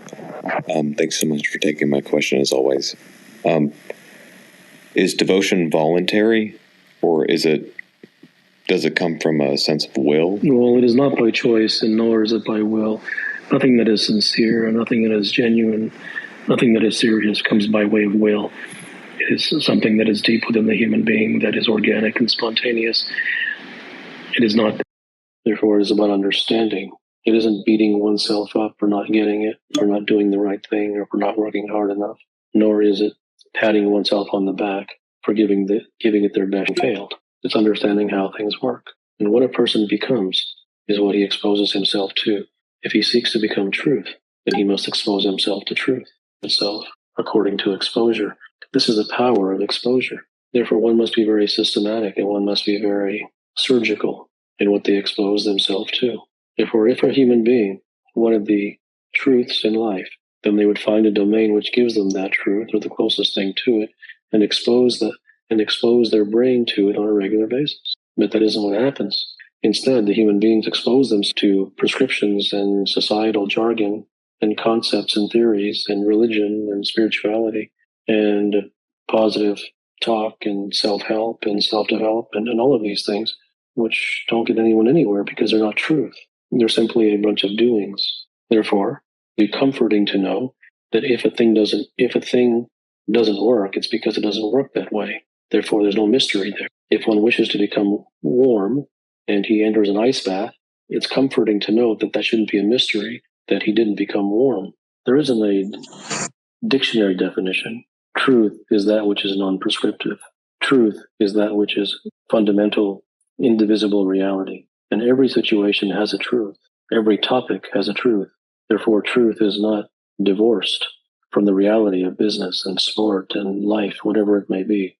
It is involved in the deepest, grainy reality of everyday life, in everything. In fact, it is untruth that has no basis in anything. Hi, Kapil. After exposing myself to your work, I have developed a sort of filter within myself where I can see some of the lies that pop up and arise throughout the day. My question is, what is the danger in a lot of the filter is built up with ideas that have come from you? And is there a danger in using that type of filter in it not being organic? Well, if someone attempts to copy me or make my words into rules, then yes, because that isn't really trying to see the truth. That's just replacing one set of rules for another set of rules. So it really is about understanding the essence. And if one develops a filter, it's a filter to be able to see if they are if they have exposed themselves enough to truth, or is there still a significant amount of poisoned remnants of looking for prescriptions. If a request is submitted, the request should be to ask a question. If there is no question, there is no need to make a request. If you are invited on stage and you say nothing, you will be sent back. Just in relation to truth, if the individual exposure, so to say, to a situation will differ, would that also mean that the truth experienced by every individual will be true? And I'm sorry, I'm having some connectivity issues. I'll probably stop my question. I'm not sure if this is getting through. I didn't understand your question. So I was listening to one of your podcasts, Legend is Uncompromising, and one thing you said that going into the interiority of yourself might be might be not is a dangerous place, but why dangerous? Like, I have been reflecting on some things, but I did not. I don't know. You are taking something from something that I wrote and then asking me a question about it. I don't remember what I wrote. And therefore, when I write something, it doesn't come from me. It comes from somewhere else. And therefore, I was in a particular state when writing that thing, and it was in a particular context. And so to pluck that and ask me outside of the context at a different area of space and time, I don't know. I can't answer that question. Can you hear me? Seems it's not working. Hello, Kapil. My question is in regards to imbibing truth and being what you're surrounding yourself with. What I take from that is essentially success leaves clues, and you want to be around the right cats because... Yeah, the success leaves clues, and you use the word cats, and therefore you're already invaded, even in your use of language, by the culture. Using the words cats and success leaves clues is a popularistic metaphor, and popular phrases used by motivational speakers and such. The very fact that your DNA is given and attracted to such things really places a limit and a hindrance upon you. The people who truly get somewhere really of a unique place in this world are those who don't really take things from society, who don't use words like cats, and who don't use words like success leaves clues, because those are not your words. And so the people who are very sticky, they walk around almost like a Velcro, and the things that society says, they stick to those terms. Those people tend to be very limited because they have a sensitivity to society and what they hear. Hello. So I understand how you say that you hear the voices in the moment and whatnot. I also am creative and am wondering what are the things that you do to stay connected at any given moment, let's say? I don't do anything. Only those who wish to ask a question should be sending requests. Hi, Kapil. Kapil, I'm very fascinated by this idea that we should be listening. I don't want to prescriptionize it, but I want to do this, that I want to expose myself to truth more and more so that the brain wires. But at the same time, I don't want to prescriptionize it. So what's the best way to approach this where I can expose myself to truth and at the same time not prescriptionize it? Well, the first thing is that you have to expose yourself. So the prescriptionizing and not prescriptionizing is the second question. If one does not even expose themselves, then the possibility of prescriptionizing does not even arise. What must be understood is if the fear of prescriptionizing prevents someone from exposing themselves, then they're gone anyways. Then they're not going to get exposed to it anyways. So that's a secondary problem. First comes the exposure. And then as long as you're asking the question about prescriptionizing, then it seems that you already are aware that is a problem. And the fact that you're aware of it means that you have indeed the possibility of not prescriptionizing it, as opposed to the individual who isn't even aware that he might prescriptionize. My question is, I find myself more often than I would like caught up in a sort of what I think is only willful denial of a sort, I guess, and I recognize it afterward. And I'm wondering if you can say something about releasing attachment to untruth. Well, do you think untruth is valuable? Well, there must be some reason to hold on to it. I feel like maybe it's comforting in some way. Well, that's because if you're holding on to it, that means that you think to some degree it's valuable.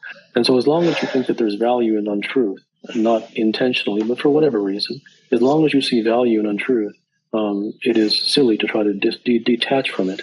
And this is precisely the sort of convoluted conundrum that society does to a human being. It says, do that, or unattach yourself, or walk away, or whatever it is. And that's really kind of silly, because why would someone walk away from something if there's value there? So everything is cosmetic. Everything is by force. Everything is prescriptive. Everything is do this and do that. Nothing is ever taken gently from the root and allow it to dissolve all by itself. So where there is value, it is stupid to try to detach from it. Why would you detach from value? Begin there. Hi, Kapil. How can we detach from depression if we're so preoccupied with the mind? There's no how to. Hi, Kapil. So I guess my question is becoming truth or discovering truth the status quo for everybody and it's only a matter of or is it a matter of active effort that leads them to become it? What do you mean? Is it the status quo for everybody? Who is it the status quo for? Who knows that is exposing themselves to truth as the default? That's like saying, is it the status quo that the world is wise? Why would you say that? Based upon what? I'm rather shocked that you would say that. Do you live in Atlantis or something? I'm sorry, that was a bad question. I will. No, it wasn't a bad question. I just don't know why you said it. There's nothing bad about it. Why would you say that the default or the status quo is for everyone to expose themselves to truth? What told you that? I guess I didn't really mean it as, or at least I meant it as, in the direction in which people travel, either intentionally or unintentionally, is towards some form of, or not some form of truth, but to becoming truth. I guess I'm not really understanding the concept well enough to even be asking this question. But no, they don't. No one is trying to travel. No one is traveling towards truth. Everyone is traveling towards whatever they've been conditioned and brainwashed to travel toward, which is prescription. So the question should have been, since everyone is defaulted and everyone is conditioned and everyone is brainwashed and everyone has a status quo of traveling towards prescription, ... Yes, that's true. But there's no one virtually who is exposing themselves on a regular basis or even has that intent for truth. What do you think about consciousness? And do you think it has got a higher trajectory than the brain? Hi, Kapil.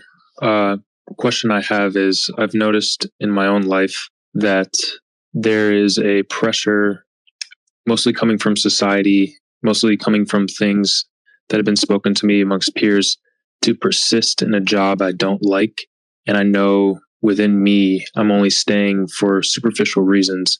I'm wondering how we can determine when something is sunk cost, what we should actually listen to, society's voice or our feelings. If you have to ask if you should listen to society's voice or yourself, then I mean, if that question has to be asked, then you're really a far away from being ready to hear the answer. Hello. Yeah. I guess my question is there some sort of like existential truth in procrastination? Like if I'm avoiding something, is that something that I shouldn't be doing? There's no should.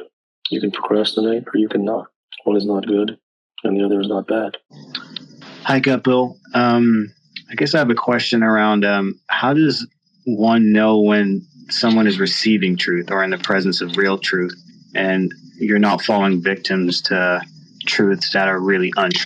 Well, it is an intellectual. I think the human beings within them have receptors for truth to some degree, regardless of whether they intellectually understand it or not. Many times a person will come across something and it will strike them a certain way as being as striking them deep in the heart of hearts, because either it coincides with their experiences of life or it just feels like absolute truth, explain it or not.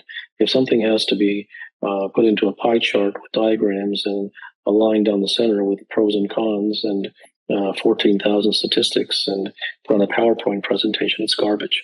So something is either instant and spontaneous and recognized on a visceral and biological or deeper than biological level, and it tends to be, has the possibility of being truth, where that is intellectual and academic, is usually garbage. What do most women find attractive in the opposite gender? Hi, Kapil. I just wanted to ask, you had suggested that being surrounded by untruth prevents one from seeing the truth, or our search for prescription prevents us from finding the truth. I wanted to ask if, I guess the implication, at least for me when I was listening to it, is that these sources are fundamentally like from other humans. I was curious as to if natural environments can be a source of truth or untruth. Is there No, it's a fair question. Now, I would say that all of your friends speak untruth. Okay. All of your teachers speak untruth. Is there something? All the books that you read speak untruth. All your teachers and mentors speak untruth. All the newspapers and media that you watch or read speak untruth. Everything around you speaks untruth. Now, if you find a particular source that, whether it's in speaking or in reading, which strikes you as entirely different and entirely unique and entirely opposite of everything that you ever heard, and for whatever reason that you can't necessarily explain, it strikes you deeply that something is there, then you may be onto something. So, for instance, like this summer, I saw a waterfall that spoke to me very deeply. Is there truth in that waterfall, or could there be? There could be, but that's irrelevant though. That doesn't solve any of your problems. I mean, it's so you could be experiencing that as a nice, beautiful, peaceful experience.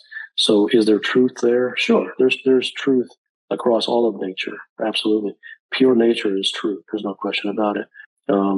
But typically, human beings are looking for ways to solve the many existential and acute problems of their lives. And looking at a waterfall is more of an escape than anything else. So I'm talking more from a truly utilitarian perspective. I'm wondering if there's some people whose speech or writings or messages of truth resonated with you. Example, I guess, Krishnamurti. No, I don't. I can't really say that many.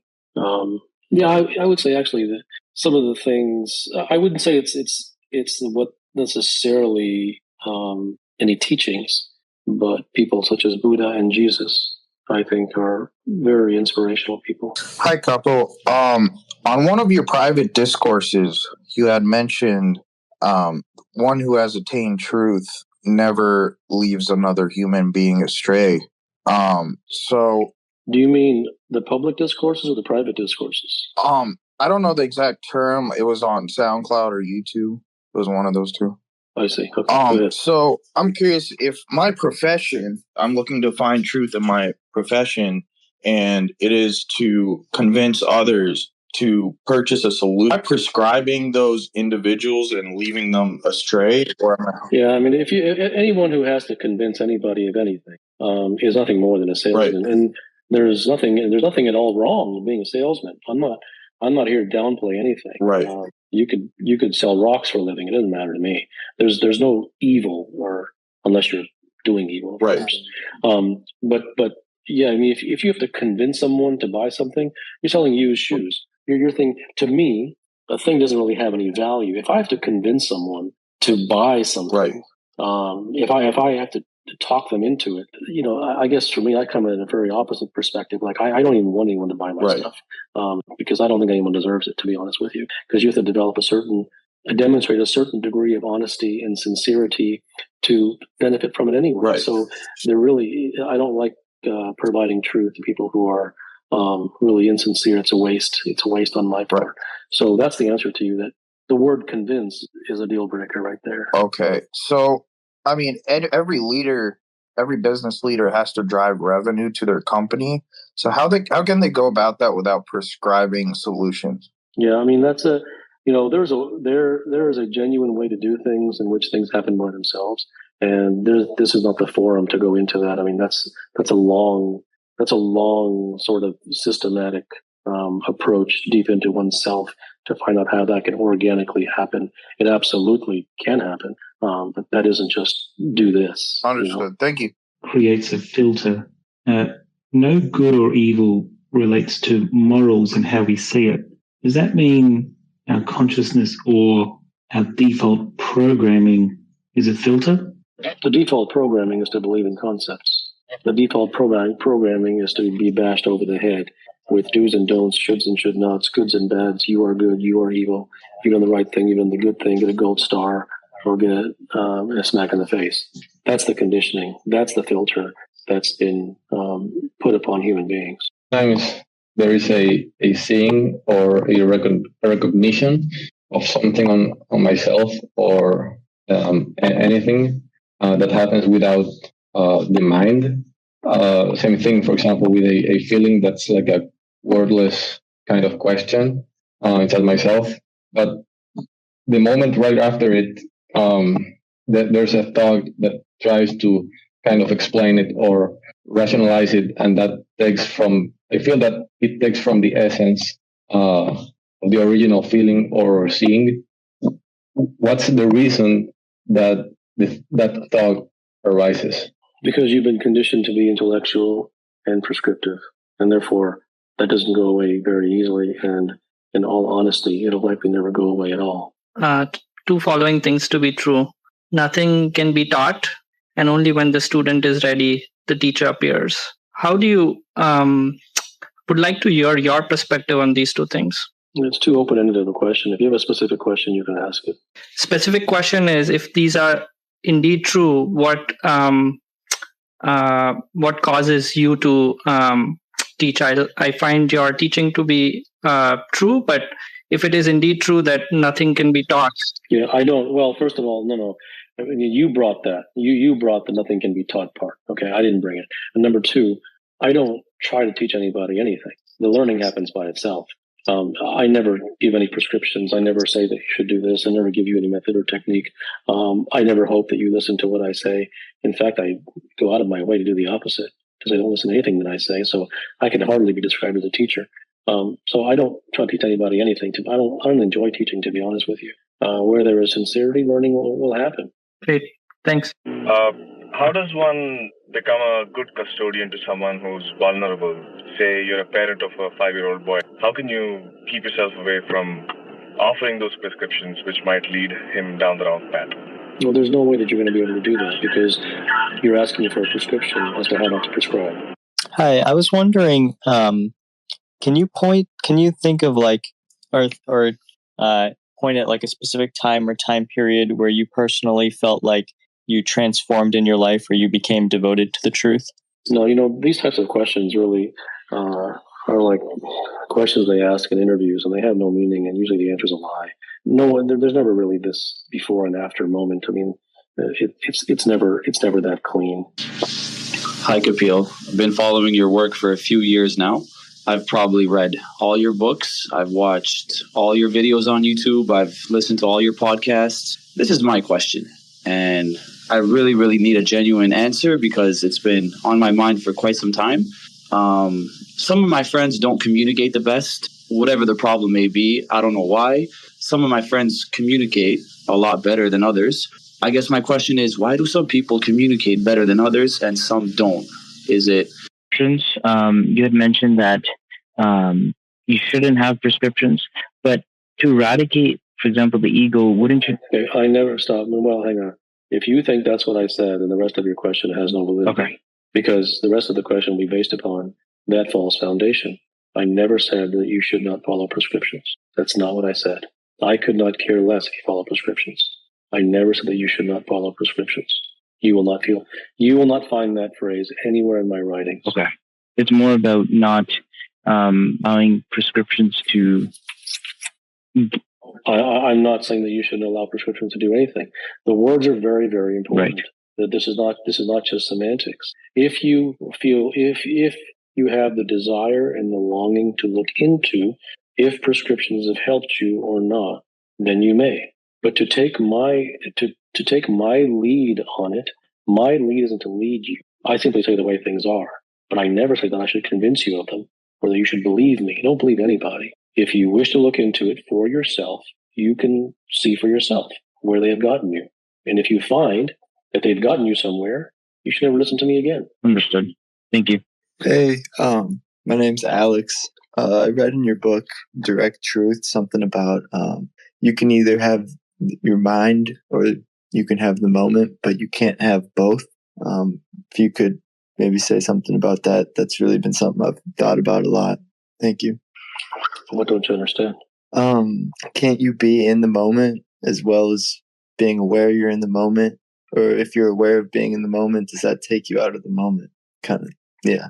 Well, I didn't say anything about awareness. Okay. I was comparing the mind to the moment. Okay, thank you. Hey, Kapil, what are the questions that a master asked himself to make the mind his slave? I'm not sure. That sounds very much like you perhaps picked that up from Discourse and then are presenting it to me. No, I haven't. I just have been thinking about that. What is a question that a master asks himself for what? To make the mind his slave. That's too. That isn't a natural question. Okay, thank you. Hello, Kapil. My question is about. I'm curious to whether you have if you know for yourself that there's no value or any honor towards society whatsoever. I can see how there's like a pollution side to an individual from society, but for myself, I can't see how that society is not integral to an individual as well. That's my question. Well, that isn't a question. That's your That's your belief and your opinion, and that's fine. Well, I guess. Why are humans obsessed with creating prescriptions? What is the value humans gain from giving prescriptions to other humans? The human being is mired in cosmetics. The human being is a cardboard cutout. He's a plastic creature. He's really a semi-human. Therefore, he will look for the cosmetics in everything. He will look for the superficial in everything. He is not real. He is not deep. He is not genuine. He is false. And he lives in a world of cardboard cutouts and neon lights called society. That's why.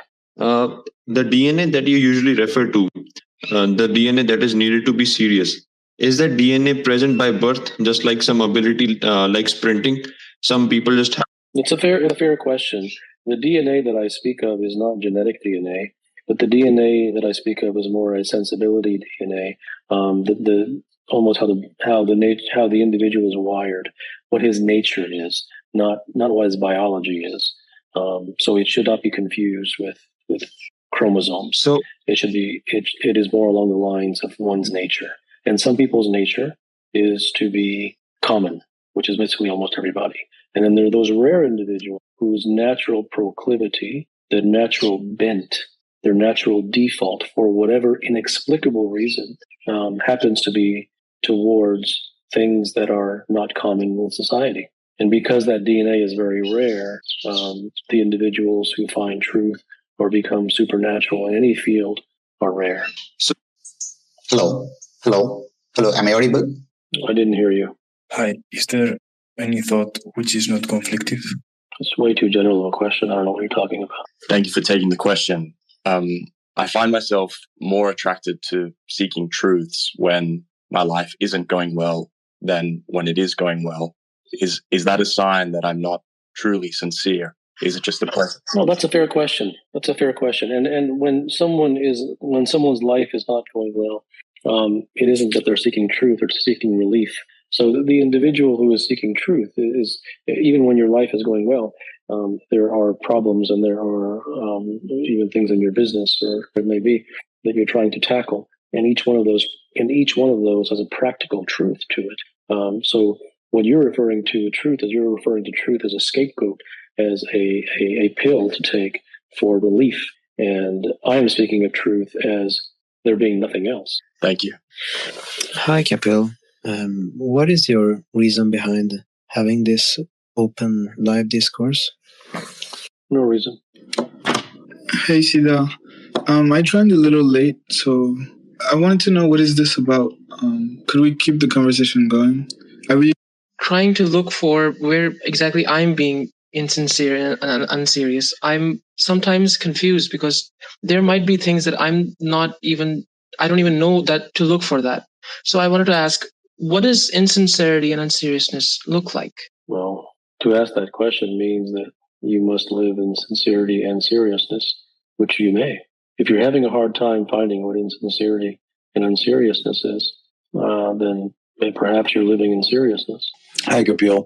Is there any nuance in how one seeks truth, but then also would be attracted to something that's contradictory? And I mean from like a genuine desire standpoint. Could someone be deeply attracted to truth, but then also be, say, deeply attracted to pleasure seeking? Well, there's no rules. There's no contracts. There's no guidelines. If someone is attracted to truth, then they are. And if they're not, then they're not. And if they're attracted to this and that, then they are. But there's no gold star or a slap in the face. It really isn't. You're asking a question that's downstream and irrelevant. The real question is, does someone value truth? Not that they should. Does someone see that truth is the only thing there is? That's the real question. That's as it pertains to what you're asking. That's a more effective question than the one that you're asking. Because if you see that the truth is all there is, and when you remove yourself, the more you stray from truth, you move into disaster, which is untruth, and you bring harm upon yourself, whether it's emotionally or financially or whatever it may be, then naturally you will not leave truth. May I ask a follow-up question? Hello, Dr. Gupta. My question is, have you ever encountered a situation where you faced conflicting truths? If so, how do you weigh them? Hi, Kapil. In one of your previous discourses, someone asked, "What is truth?" And your response was, "Truth is a genuine or sincere longing to finding the truth is itself the truth." So, to be honest, this response seemed like a conundrum to me. Maybe because I don't have a bandwidth to understand, and I think I got this at an abstract level or superficial level. Therefore, I'm wondering if you could help me understand what untruth is or how untruth is different from truth. Everything that you're surrounded by is untruth. How is untruth different from truth? Untruth is untruth and truth is true. Yeah, hi, Kapil. I have a question. Basically, seeing at your title, it reminds me of one of the point what I think Dr. John Verwicki has mentioned in his YouTube lecture. Hi, Kapil. I'm going to try to keep this question pretty concise. I attempted to stop. I think I was chasing a state of not wanting to chase because I felt this immense desire for pleasure. And over the past few years, I just gave into it, right? And I just thought, since technically there's a desire there, perhaps just continuously pursuing pleasure will eventually lead to its abatement. But it doesn't. It feels as if even if we run out of pleasure to seek in specific areas, right, or specific categories, like let's say you're addicted to specific alcohol, then you run out of alcohol to be. I guess the question I have to ask is: the mind's pedal for pleasure, is that a result of not having a specific, not knowing exactly what you want? Is that like a default state of the mind if you're not moving toward a location? Yes. Hello. So I have like a deep-rooted question for a person who is living in a society. There is usually a sort of confusion. Should we chase the contentment part or Once one has found truth, how does one ensure that they stay true?